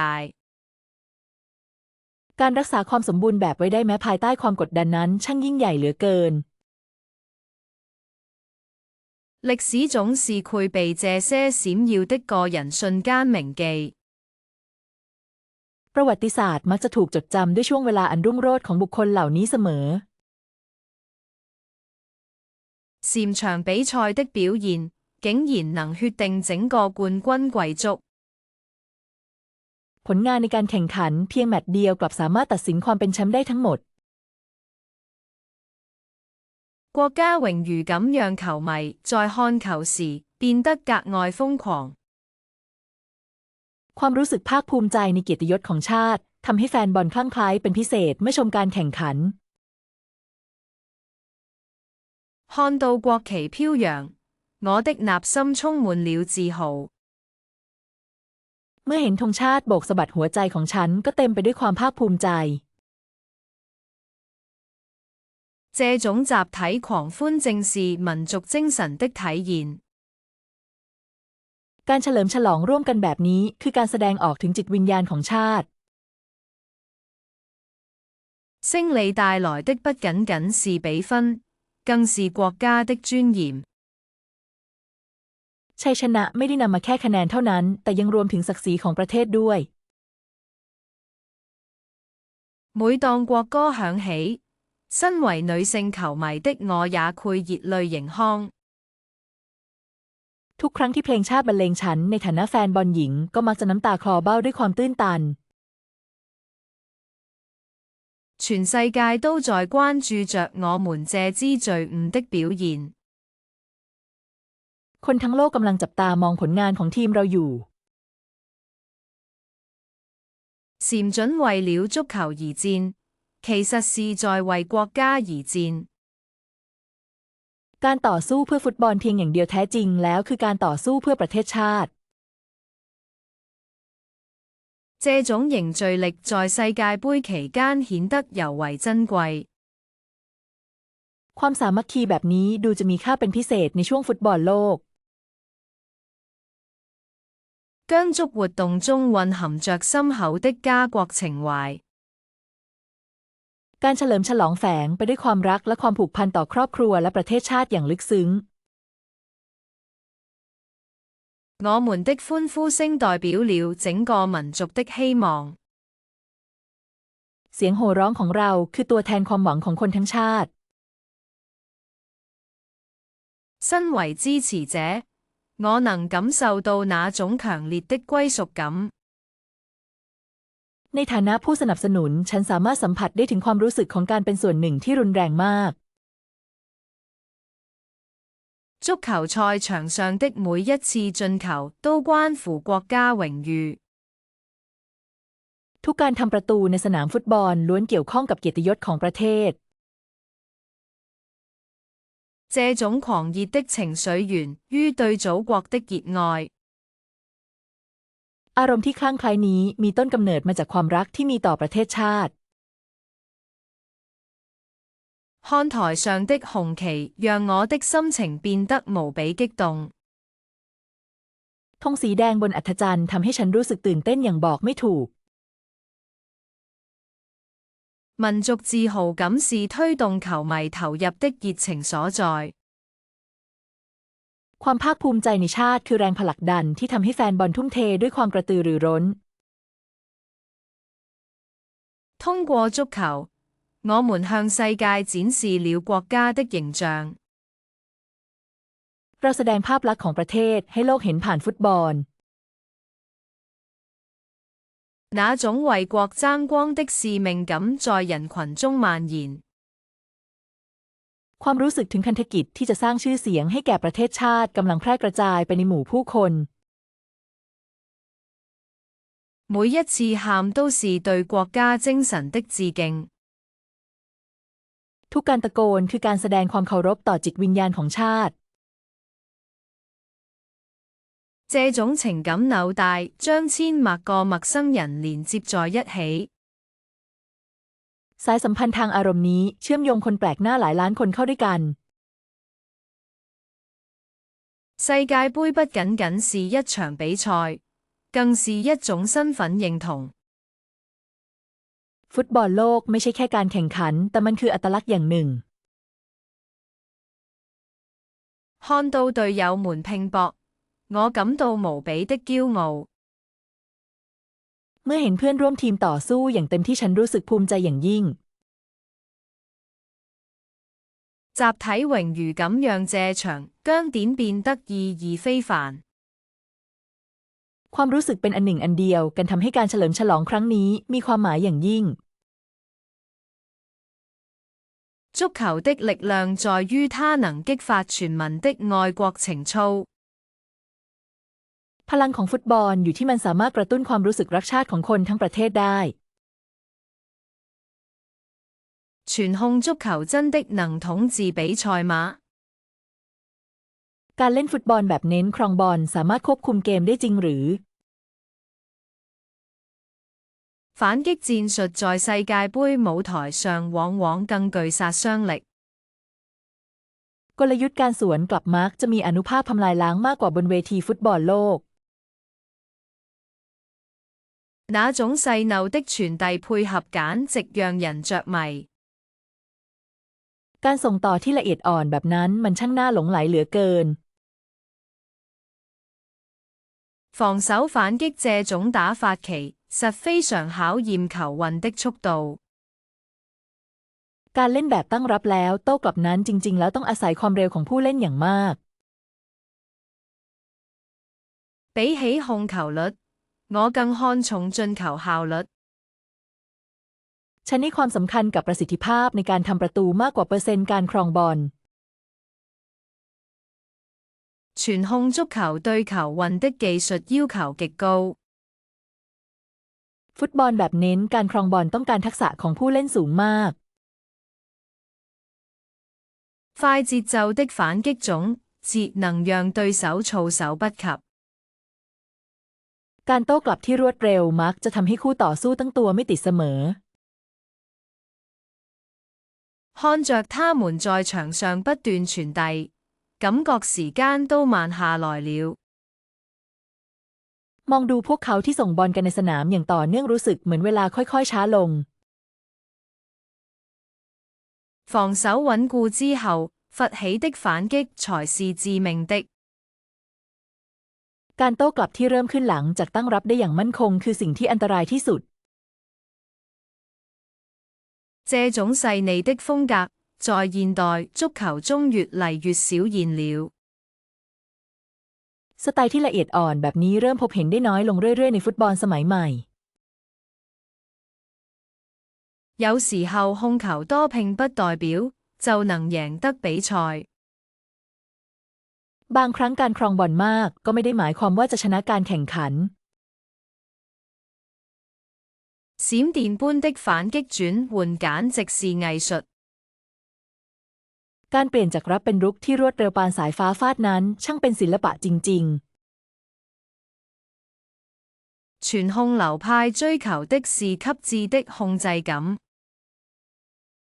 สไตล์การเล่นแบบควบคุมบอลคือการแสวงหาความรู้สึกในการควบคุมที่เหนือชั้นที่สุด對手如果擅長防守反擊，控球方會打得很難受。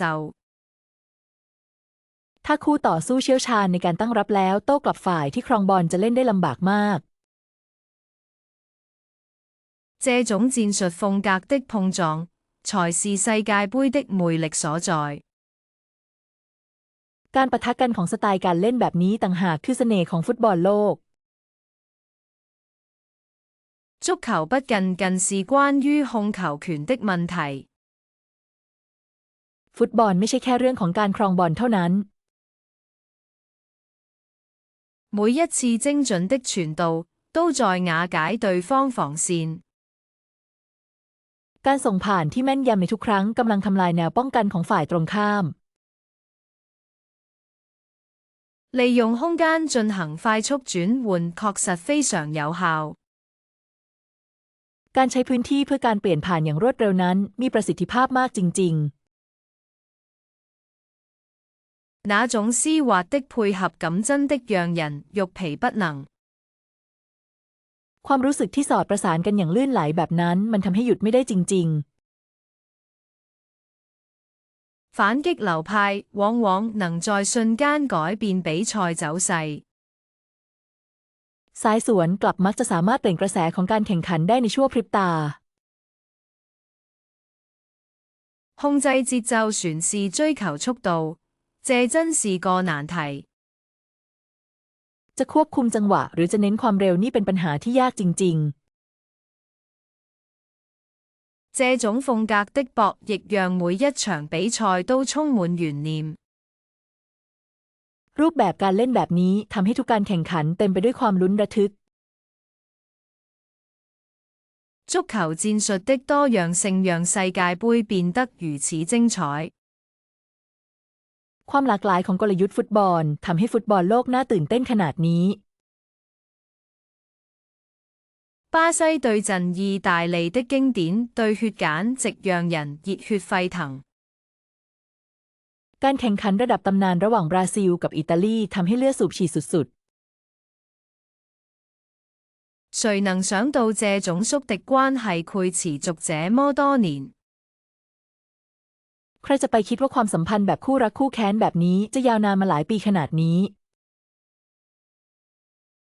每次看到阿根廷和德國比賽，我的心跳都會加速。ทุกครั้งที่เห็นอาร์เจนตินาแข่งกับเยอรมนีหัวใจของฉันจะเต้นเร็วขึ้น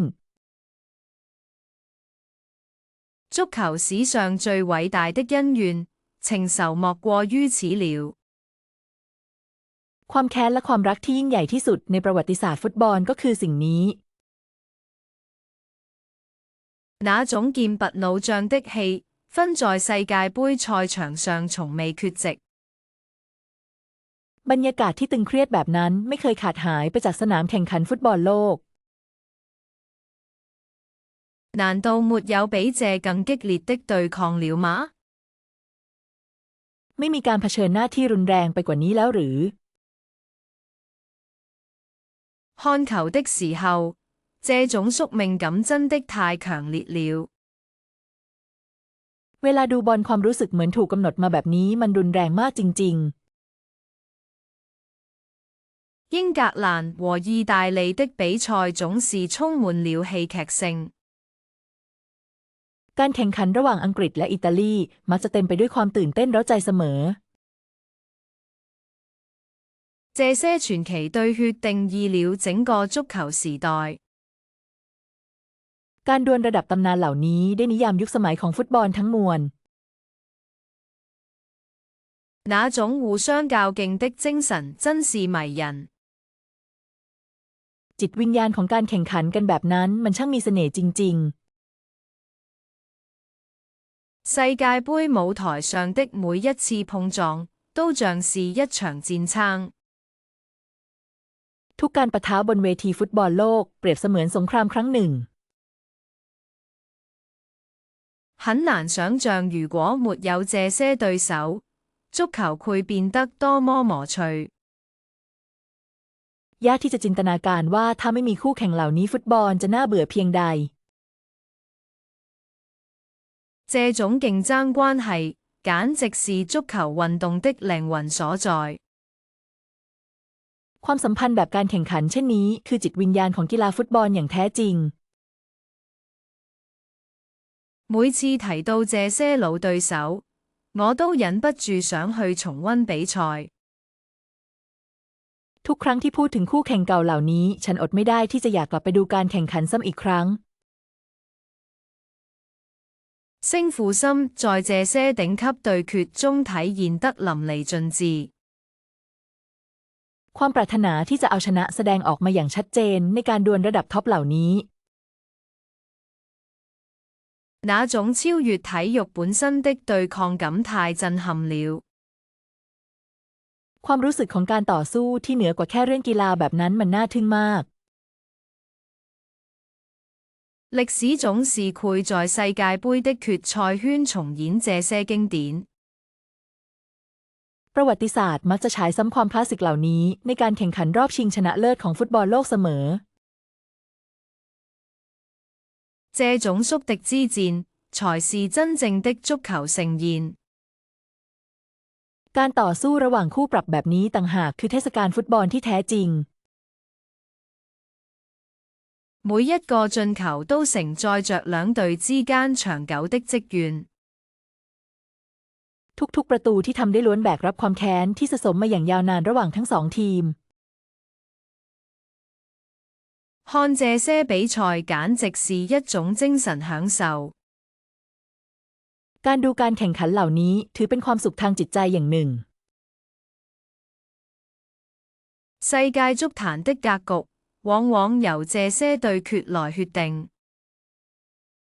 รูปแบบของวงการฟุตบอลโลกมักจะถูกกำหนดโดยการเผชิญหน้าเหล่านี้那種勢均力敵的感覺真的太難得了。ความรู้สึกที่สูสีกันแบบนั้นมันหายากจริง傳奇對手之間的較量永遠不會讓人失望。การต่อสู้ระหว่างคู่แข่งระดับตำนานไม่เคยทำให้ผิดหวังเลย社交媒體讓看球變得更熱鬧了。โซเชียลมีเดียทำให้การดูบอลสนุกสนานยิ่งขึ้น以前只能等新聞，現在直播就在手邊。เมื่อก่อนทำได้แค่รอข่าวเดี๋ยวนี้ไลฟ์สดก็อยู่แค่เอื้อม刷微博就能看到各種精彩集錦。ไถเว่ยป๋อก็สามารถดูไฮไลท์ที่น่าสนใจต่างๆได้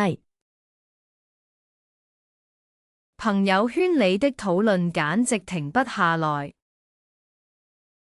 การสนทนาในโมเมนต์หยุดไม่ได้เลย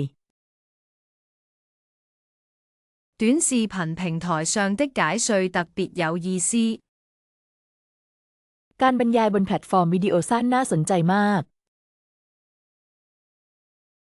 這種即時互動的感覺真好。ความรู้สึกที่ได้โต้ตอบกันทันทีแบบนี้มันดีจังเลย 大家在評論區裏吵得不可開交。ทุกคนทะเลาะกันอย่างหนักในช่องคอมเมนต์ 看球不再是孤獨的事情了。การดูบอลจะไม่ใช่เรื่องที่โดดเดี่ยวอีกต่อไปแล้ว 手機裏的實時數據更新太快了。ข้อมูลเรียลไทม์ในโทรศัพท์มือถืออัปเดตเร็วเกินไป 各種梗圖在社交平台上瘋傳。มีมีมต่างๆแพร่กระจายไปทั่วบนโซเชียลมีเดีย 以前看比賽要守着電視，現在隨時隨地都能看。เมื่อก่อนดูการแข่งขันต้องเฝ้าหน้าโทรทัศน์เดี๋ยวนี้ดูได้ทุกที่ทุกเวลา 網絡上的討論讓氣氛更火熱。การสนทนาบนอินเทอร์เน็ตทำให้บรรยากาศร้อนแรงยิ่งขึ้น 粉絲們通過直播間和球運互動。แฟนคลับมีปฏิสัมพันธ์กับนักกีฬาผ่านห้องถ่ายทอดสด 這種碎片化的觀賽方式很新穎。วิธีการรับชมแบบแยกส่วนแบบนี้แปลกใหม่มาก 信息傳播的速度簡直驚人。ความเร็วในการแพร่กระจายข้อมูลน่าตกใจมาก 各種賽事分析在社交媒體上滿天飛。การวิเคราะห์การแข่งขันต่างๆกระจัดกระจายอยู่เต็มโซเชียลมีเดีย 以前未發實時分享，現在秒發動態。เมื่อก่อนแชร์แบบเรียลไทม์ไม่ได้เดี๋ยวนี้โพสต์สเตตัสได้ในเสี้ยววินาที 看球的體驗因為網絡而變得多元化。ประสบการณ์การดูบอลมีความหลากหลายมากขึ้นเพราะอินเทอร์เน็ต 大家都在用話題標籤討論比賽。ทุกคนกำลังใช้แฮชแท็กเพื่อพูดคุยเกี่ยวกับการแข่งขัน 通過屏幕就能感受到現場的熱情。สามารถสัมผัสได้ถึงความร้อนแรงของสถานที่จริงผ่านหน้าจอ 這種數字化的觀賽模式改變了習慣。รูปแบบการรับชมการแข่งขันแบบดิจิทัลนี้ได้เปลี่ยนความเคยชินไป 各種精彩瞬間都被剪輯成了短視頻。ช่วงเวลาที่ยอดเยี่ยมต่างๆถูกตัดต่อเป็นวิดีโอสั้น 社交平台讓全球球迷聚在了一起。แพลตฟอร์มโซเชียลทำให้แฟนบอลทั่วโลกมารวมตัวกัน 球運們看起來真的精疲力竭了。นักกีฬาท่าทางจะเหนื่อยล้ามากจริง 賽程安排得太密集，身體很難負荷。ๆ ตารางการแข่งขันแน่นเกินไปร่างกายรับไม่ไหว 這種高強度的比賽節奏簡直是在透支體力。จังหวะการแข่งขันที่เข้มข้นขนาดนี้มันเป็นการใช้แรงกายจนเกินขีดจำกัดเลย 傷病風險因為密集的賽程而顯著增加。ความเสี่ยงในการบาดเจ็บเพิ่มขึ้นอย่างมีนัยสำคัญเนื่องจากตารางการแข่งขันที่หนาแน่น 體能下降直接影響了下半場的戰術執行。สมรรถภาพทางกายที่ลดลงส่งผลกระทบโดยตรงต่อการดำเนินกลยุทธ์ในครึ่งหลัง連續作戰對年輕球運的考驗實在太大。การลงเล่นติดต่อกันเป็นบททดสอบที่หนักเกินไปสำหรับผู้เล่นอายุน้อย 休息時間不足攰到致競技狀態下滑。การพักผ่อนไม่เพียงพอจะทำให้สมรรถภาพในการแข่งขันลดลง 教練組必須考慮輪換機制來緩解壓力。ทีมโค้ชต้องพิจารณากลไกการหมุนเวียนผู้เล่นเพื่อลดความกดดัน 過度疲勞可能會導致關鍵時刻的失誤。ความเหนื่อยล้าที่มากเกินไปอาจนำไปสู่ความผิดพลาดในช่วงเวลาสำคัญ 這種賽程安排是否合理值得商榷。การจัดตารางการแข่งขันแบบนี้จะเหมาะสมหรือไม่นั้นยังเป็นเรื่องที่น่าถกเถียงกันอยู่ 體能儲備決定了球隊在淘汰賽的表現。ความพร้อมทางร่างกายเป็นตัวกำหนดผลงานของทีมในการแข่งขันรอบน็อกเอาท์ 身體機能磨發的應如此頻繁的比賽。ร่างกายไม่สามารถปรับตัวให้เข้ากับการแข่งขันที่ถี่ขนาดนี้ได้ 球運們的肌肉恢復速度跟不上節奏。กล้ามเนื้อของเหล่านักกีฬากู้คืนไม่ทันกับจังหวะ 密集賽程對運動員的職業生涯有影響。ตารางการแข่งขันที่หนาแน่นมีผลต่ออาชีพของนักกีฬา 精力的消耗讓技術動作變得變形。การสูญเสียพลังงานทำให้ท่าทางทางเทคนิคผิดเพี้ยนไป 由於缺乏休息，場上的專注度明顯下降。เนื่องจากขาดการพักผ่อนสมาธิในสนามจึงลดลงอย่างเห็นได้ชัด 體能管理成為了現在比賽的核心課題。การจัดการสมรรถภาพร่างกายกลายเป็นหัวใจสำคัญของการแข่งขันในปัจจุบัน 這種強度下很難保持高質量的對抗。ด้วยความเข้มข้นระดับนี้เป็นเรื่องยากที่จะรักษาการต่อสู้ที่มีคุณภาพสูงเอาไว้ได้ 過度勞累會讓球運在關鍵時刻掉鏈子。ความเหนื่อยล้าที่มากเกินไปจะทำให้ผู้เล่นพลาดในจังหวะสำคัญ 賽程壓力正在改變足球運動的本質。ความกดดันจากตารางการแข่งขันกำลังเปลี่ยนธรรมชาติของกีฬาฟุตบอล 身體素質能否扛住這種強度的考驗？สมรรถภาพทางร่างกายจะสามารถทนต่อการทดสอบที่รุนแรงขนาดนี้ได้หรือไม่ 頻繁的飛行和轉場也加劇了疲勞感。การบินและการเปลี่ยนสถานที่บ่อยครั้งยังทำให้ความเหนื่อยล้าเพิ่มมากขึ้นด้วย 體能枯竭讓很多精彩瞬間變成了遺憾。ความเหนื่อยล้าทางร่างกายทำให้ช่วงเวลาที่ยอดเยี่ยมหลายอย่างกลายเป็นเรื่องน่าเสียดาย 這些年的球衣設計真的很有藝術感。ดีไซน์เสื้อบอลในช่วงหลายปีที่ผ่านมานี้มีความเป็นศิลปะมากจริง 你覺得哪屆世界盃的隊服最驚豔？ๆ คุณคิดว่าชุดแข่งของฟุตบอลโลกครั้งไหนสวยที่สุด 那套復古的藍白條紋簡直是經典。ชุดลายทางสีน้ำเงินขาวสไตล์วินเทจชุดนั้นคลาสสิกมาก 不得不說，當年的配色方案非常大膽。ต้องบอกเลยว่าแผนการใช้สีในตอนนั้นกล้าหาญมาก 這種幾何圖形的設計，在現在看來也很前衛。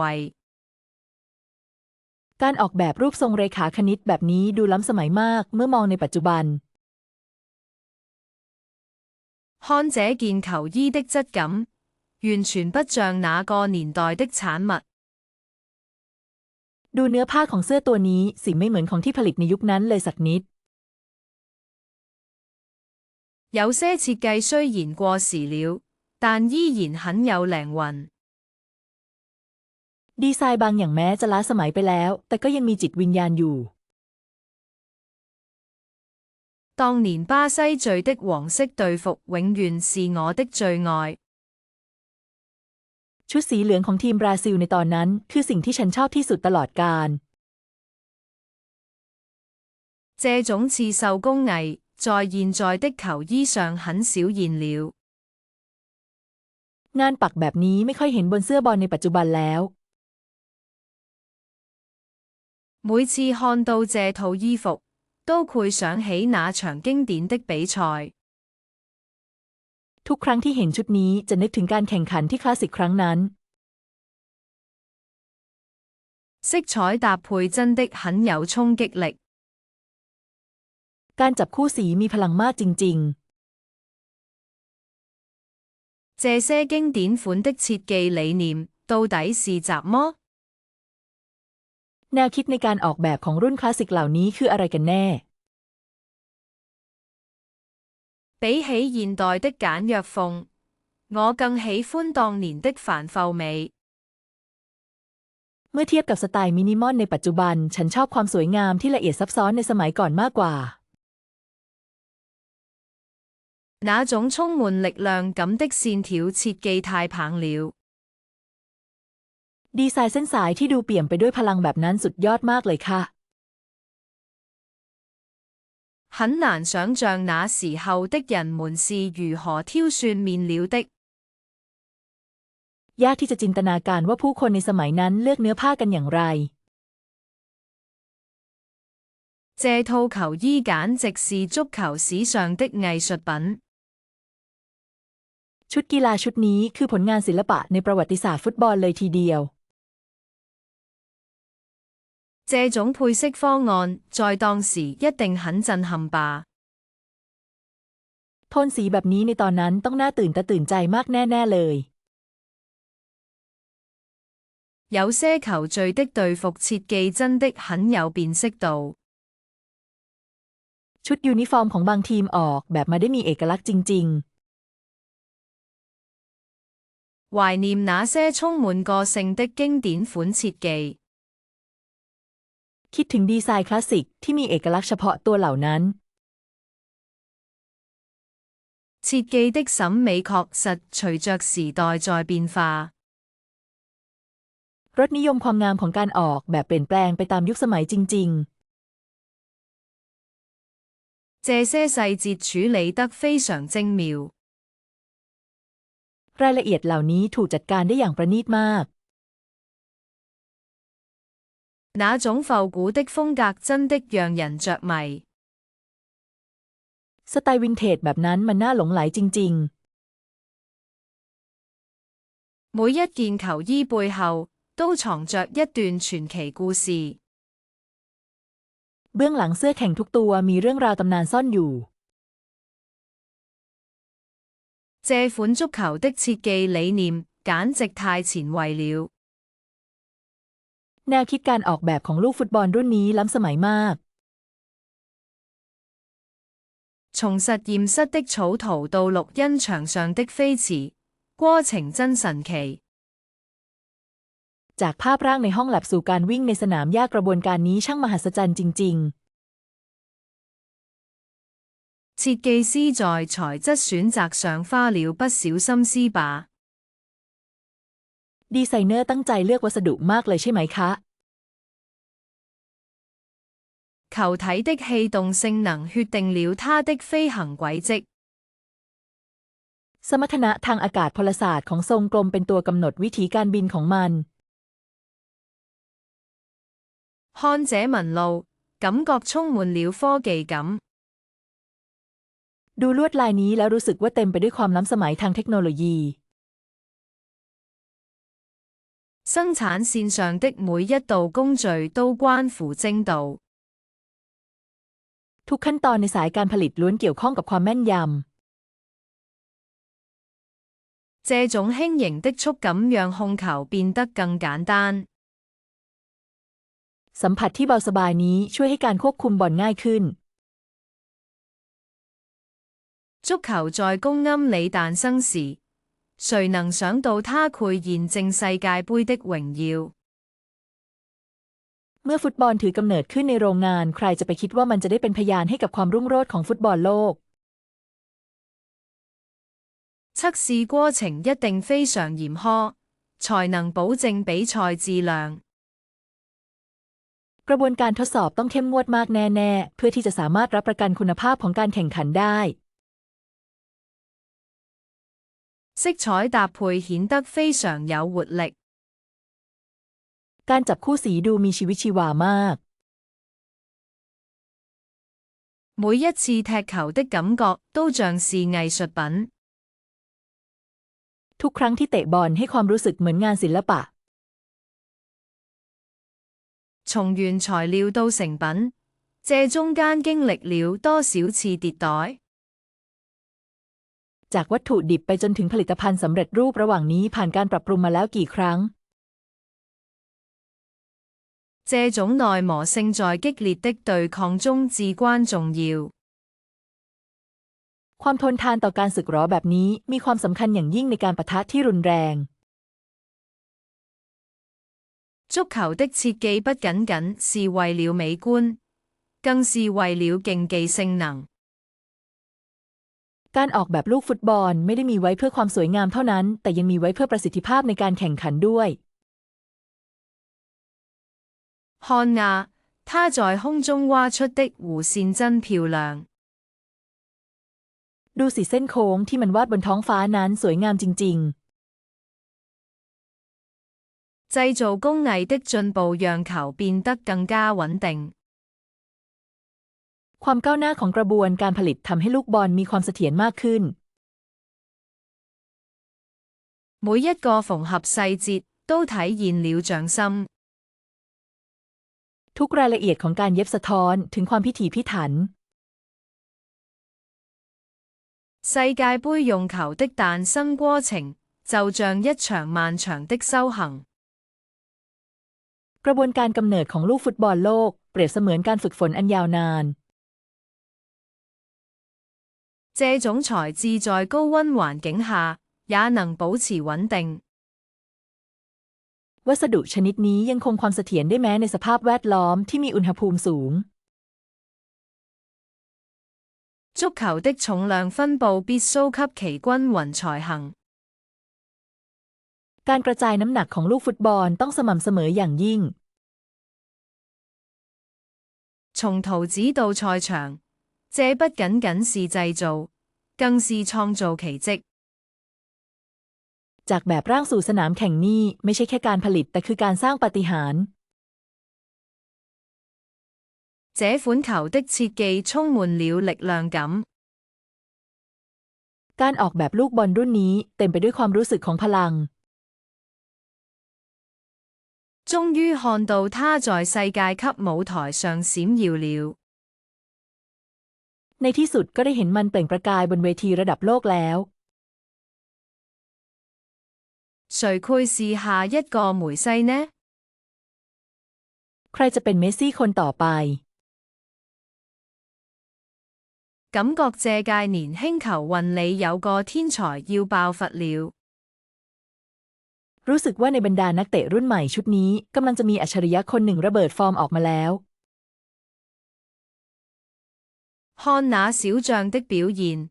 未來不可限量。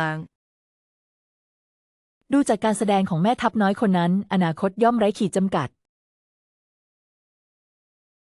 新一代超級巨星的時代即將開啟。ยุคสมัยของซูเปอร์สตาร์รุ่นใหม่กำลังจะเริ่มต้นขึ้น總覺得那個邊鋒會有大作為。รู้สึกว่าปีกคนนั้นน่าจะมีผลงานที่ยิ่งใหญ่未來的球王候選人名單裏肯定有他。เขาต้องอยู่ในรายชื่อผู้ท้าชิงตำแหน่งราชาลูกหนังในอนาคตอย่างแน่นอน這種天賦在足球界真的很少見。พรสวรรค์แบบนี้หาได้ยากมากในวงการฟุตบอล大家覺得誰能接棒現在的頂級球星？ทุกคนคิดว่าใครจะสามารถมารับไม้ต่อจากซูเปอร์สตาร์ระดับท็อปในตอนนี้ได้看着他在場上的靈性，簡直像個老將。เมื่อมองดูความมีไหวพริบของเขาในสนามเขาเหมือนกับนักรบผู้เจนสนามเลยทีเดียว下一個時代的領軍人物正在冉冉升起。ผู้นำแห่งยุคสมัยถัดไปกำลังค่อยๆเติบโตขึ้น很難預測到底誰能真正統治比賽。ยากที่จะคาดเดาว่าใครจะเป็นผู้ที่สามารถควบคุมเกมได้อย่างแท้จริง那個少年球運的表現太讓人驚喜了。ผลงานของนักเตะเยาวชนคนนั้นน่าประทับใจมาก足球界即將迎來一場權力的交接。วงการฟุตบอลกำลังจะมีการเปลี่ยนผ่านอำนาจ這種級別的潛力簡直是百年一遇。ศักยภาพระดับนี้ถือเป็นสิ่งที่100 ปีจะมีสักครั้ง未來的金球獎得主大概率就是他了。ผู้ชนะรางวัลบัลลงดอร์ในอนาคตน่าจะเป็นเขาค่อนข้างแน่年輕力量正在改變整個足球格局。พลังของคนรุ่นใหม่กำลังเปลี่ยนโฉมหน้าของวงการฟุตบอลทั้งหมด看好這名小將成為下一個傳奇。มองว่าดาวรุ่งคนนี้จะกลายเป็นตำนานคนต่อไป新星輩出的感覺越來越強烈了。ความรู้สึกว่ามีดาวรุ่งใหม่ๆเกิดขึ้นมากมายเริ่มรุนแรงขึ้นเรื่อย誰能想到這個年紀就能踢得這麼穩？ใครจะไปคิดว่าอายุเท่านี้แล้วจะเตะได้นิ่งขนาดนี้頂級巨星的接班人已經呼之欲出了。ผู้สืบทอดของซูเปอร์สตาร์ระดับแถวหน้ากำลังจะปรากฏตัวออกมาแล้ว這種統治力預示着一個新時代的到來。อำนาจการปกครองเช่นนี้บ่งบอกถึงการมาถึงของยุคสมัยใหม่天才少年們正在向巔峰發起衝擊。เหล่าเด็กอัจฉริยะกำลังพุ่งทะยานเข้าสู่จุดสูงสุด未來的足球世界將由這些年輕人定義。โลกฟุตบอลในอนาคตจะถูกกำหนดโดยคนหนุ่มสาวเหล่านี้心跳快得要命，剛才那一球簡直是奇蹟。หัวใจเต้นแรงแทบตายลูกเมื่อกี้มันคือปาฏิหาริย์ชัด這種等待的感覺真的太煎熬了。ๆความรู้สึกที่ต้องรอแบบนี้มันทรมานเหลือเกิน眼淚止不住地流，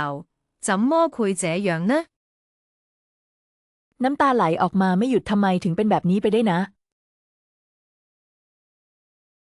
勝利帶來的狂喜無法用言語形容。ความปีติยินดีที่ได้รับจากชัยชนะไม่สามารถบรรยายออกมาเป็นคำพูดได้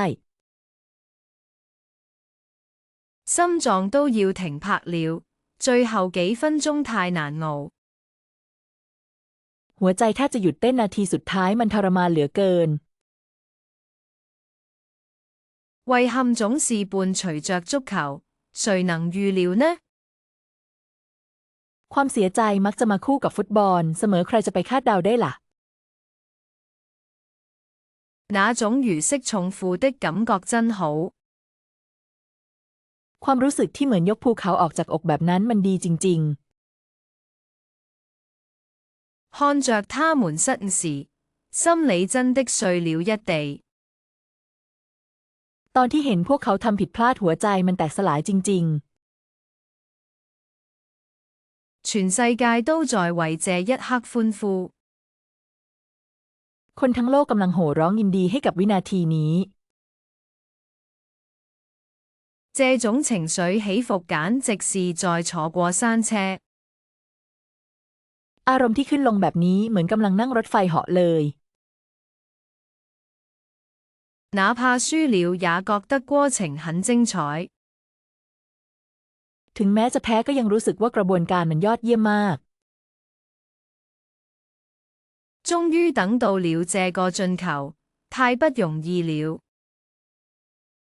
ในที่สุดก็ได้ประตูนี้สักทีไม่ได้มาง่ายๆเลย心裏的期待值已經拉滿了。ความคาดหวังในใจพุ่งทะลุประหลอดแล้ว失望透頂的感覺真是不好受。ความรู้สึกผิดหวังอย่างที่สุดมันไม่ดีเลยจริง每一個瞬間都牽動着神經。ๆทุกช่วงเวลาล้วนทำให้ตื่นเต้นจนแทบหยุดหายใจ歡呼聲快要把屋頂掀翻了。เสียงโห่ร้องดังสนั่นจนแทบจะพังหลังคาลงมา這種痛並快樂着的滋味誰懂啊？รสชาติของความเจ็บปวดที่มาพร้อมกับความสุขแบบนี้ใครจะไปเข้าใจล่ะ看着球雲們落淚，我也跟着難過。เมื่อเห็นเหล่านักกีฬาหลั่งน้ำตาฉันก็รู้สึกเศร้าตามไปด้วย簡直不敢相信剛才發生了雜麼。แทบไม่เชื่อเลยว่าเมื่อกี้เกิดอะไรขึ้น情緒一下子跌到了谷底。อารมณ์ดิ่งลงเหวในทันที滿腔的熱血都在這一刻爆發了。เลือดที่สูบฉีดเต็มเปี่ยมได้ระเบิดออกมาในวินาทีนี้那種緊張感讓人幾乎無法呼吸。ความตึงเครียดแบบนั้นทำให้แทบจะหายใจไม่ออก主場優勢真的能決定勝負嗎？ความได้เปรียบจากการเป็นเจ้าบ้านสามารถตัดสินผลแพ้ชนะได้จริงหรือ觀眾的喊聲對球雲心態影響有多大？เสียงตะโกนของผู้ชมส่งผลต่อสภาพจิตใจของผู้เล่นมากแค่ไหน客場作戰的壓力確實讓人難以招架。ความกดดันจากการเล่นเป็นทีมเยือนนั้นยากที่จะรับมือได้จริง這種地理位置帶嚟的心理加成不可小覷。ผลประโยชน์ทางจิตวิทยาที่เกิดจากทำเลที่ตั้งแบบนี้ไม่ควรประมาท哪怕是頂級球星，在魔鬼主場也會感到緊張吧。แม้แต่ซูเปอร์สตาร์ระดับท็อปก็คงจะรู้สึกประหม่าเมื่ออยู่ในสนามหญ้าที่โหดร้ายสินะ數據統計顯示主場生率明顯更高呢。สถิติข้อมูลแสดงให้เห็นว่าอัตราการชนะในบ้านสูงกว่าอย่างชัดเจนเลยค่ะ球迷的熱情簡直能變成第12名球運。ความกระตือรือร้นของแฟนบอลสามารถกลายเป็นผู้เล่นคนที่12ได้เลยทีเดียว換個環境踢球，感覺完全不一樣了。เปลี่ยนสภาพแวดล้อมในการเตะบอลแล้วรู้สึกต่างไปจากเดิมเลย其實戰術執行力比主場氛圍更關鍵。ความจริงแล้วการทำตามแผนยุทธวิธีสำคัญกว่าบรรยากาศในสนามหญ้า那種被全場噓聲包圍的感覺一定很糟糕。ความรู้สึกที่ถูกเสียงโห่จากคนทั้งสนามล้อมรอบไว้มันต้องแย่มากแน่氣候和海拔因素也是主場優勢的一部分。ๆ ปัจจัยด้านสภาพอากาศและระดับความสูงก็เป็นส่วนหนึ่งของความได้เปรียบในฐานะเจ้าบ้านเช่นกัน難道僅靠觀眾助威就能贏得世界盃嗎？แค่พึ่งพาเสียงเชียร์จากผู้ชมจะสามารถชนะฟุตบอลโลกได้งั้นหรือ心理素質過硬的隊伍根本不怕客場作戰。ทีมที่มีสภาพจิตใจที่แข็งแกร่งจะไม่กลัวการเล่นเป็นทีมเยือนเลย主場哨可能會對比賽走向產生微妙影響。เสียงนกหวีดเจ้าบ้านอาจส่งผลกระทบเล็กน้อยต่อทิศทางของการแข่งขัน這種熟悉感確實能讓球運發揮得更自然。ความคุ้นเคยแบบนี้ช่วยให้นักกีฬาสามารถเล่นได้อย่างเป็นธรรมชาติมากขึ้นจริง比起運氣，我更相信球隊的整體實力。ฉันเชื่อในความแข็งแกร่งโดยรวมของทีมมากกว่าโชค對於年輕球運來說，主場壓力可能太大啦。สำหรับผู้เล่นอายุน้อยความกดดันในสนามหญ้าอาจจะมากเกินไปค่ะ全世界都在盯着看，主場表現必須完美才行。คนทั้งโลกกำลังจับตามองอยู่การแสดงในสนามหญ้าต้องออกมาสมบูรณ์แบบเท่านั้น客場進球後的那種反轉真的太精彩了。การพลิกเกมหลังจากได้ประตูจากการเล่นเป็นทีมเยือนมันช่างยอดเยี่ยมจริง環境因素對體能消耗的影響被低估了。อิทธิพลของปัจจัยด้านสิ่งแวดล้อมที่มีต่อการใช้พลังงานทางกายถูกประเมินค่าต่ำไป這種優勢在淘汰賽階段顯得尤為重要。ความได้เปรียบนี้มีความสำคัญเป็นพิเศษในช่วงรอบคัดออก禪準依靠主場是不夠的，技術才是硬道理。การพึ่งพาแค่การเล่นในบ้านอย่างเดียวไม่พอเทคนิคต่างหากคือสิ่งสำคัญที่สุด大家覺得主場哨的存在是不是一種常態？ทุกคนคิดว่าการที่มีการเป่าให้เจ้าบ้านเป็นเรื่องปกติหรือเปล่า那些傳奇球運留下的精神財富，是我們這一代人永遠的動力。มรดกทางจิตวิญญาณที่เหล่านักเตะระดับตำนานทิ้งไว้คือแรงผลักดันตลอดกาลของคนรุ่นเรา看着老將們退役，心裏總覺得空落落的。พอเห็นเหล่านักเตะรุ่นเก่าแขวนสตั๊ดในใจก็รู้สึกว่างเปล่าอย่างบอกไม่ถูก足球史冊裏，他們的名字永遠閃耀着光芒。ในประวัติศาสตร์ฟุตบอลชื่อของพวกเขาจะยังคงส่องประกายเจิดจ้าตลอดไป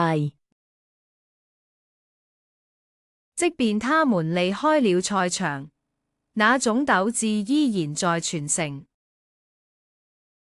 แม้ว่าพวกเขาจะออกจากสนามแข่งขันไปแล้วแต่จิตวิญญาณแห่งการต่อสู้นั้นยังคงได้รับการสืบทอดต่อไป一代傳奇的謝幕，標誌着一個時代的終結。การปิดฉากของตำนานแห่งยุคสมัยคือเครื่องหมายของการสิ้นสุดหนึ่งยุคสมัย這種精神遺產，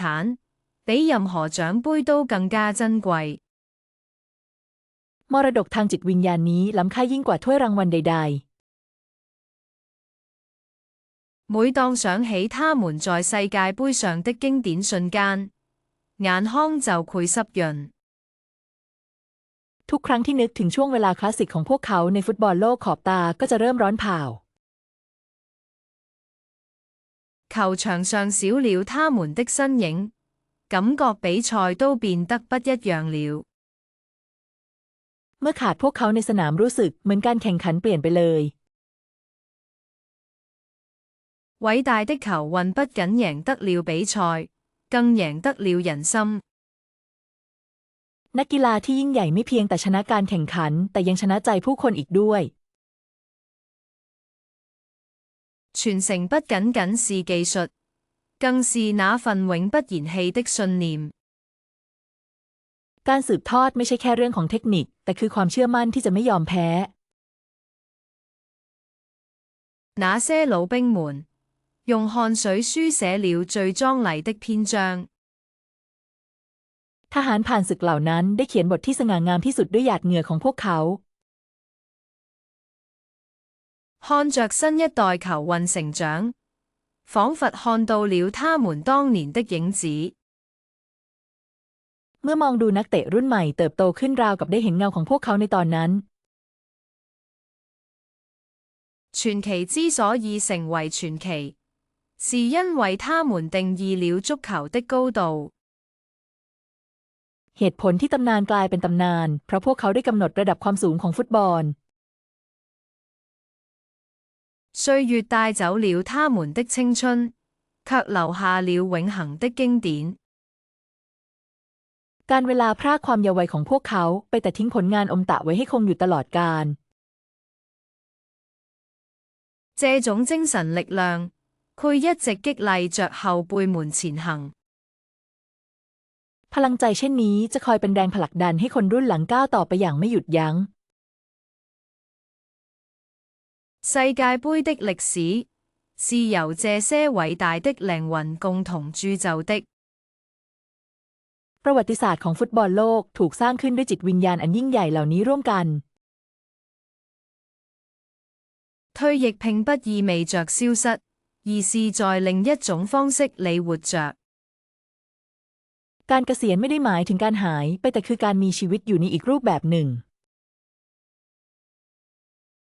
那些輝煌的時刻，永遠刻在了球迷的心裏。ช่วงเวลาที่รุ่งโรจน์เหล่านั้นได้ถูกสลักไว้ในใจของแฟนบอลตลอดไป足球這項運動，因為有了他們的存在才變得偉大。กีฬาฟุตบอลกลายเป็นสิ่งที่ยิ่งใหญ่ได้เพราะการมีอยู่ของพวกเขา看着他們告別，真的有一種時代的滄桑感。การมองดูพวกเขาบอกลากันมันให้ความรู้สึกถึงความเปลี่ยนแปลงของยุคสมัยจริง每一個傳奇的背後，都有一段令人動容的故事。เบื้องหลังทุกตำนานมีเรื่องราวที่น่าประทับใจซ่อนอยู่เสมอ這種精神的火種，終將傳遞給下一代球運。เชื้อไฟแห่งจิตวิญญาณนี้จะถูกส่งต่อไปยังนักเตะรุ่นต่อไปในที่สุด經典永不褪色，正如他們在綠茵場上的榮光。ความคลาสสิกไม่มีวันจางหายเหมือนกับเกียรติยศของพวกเขาในสนามหญ้าสีเขียว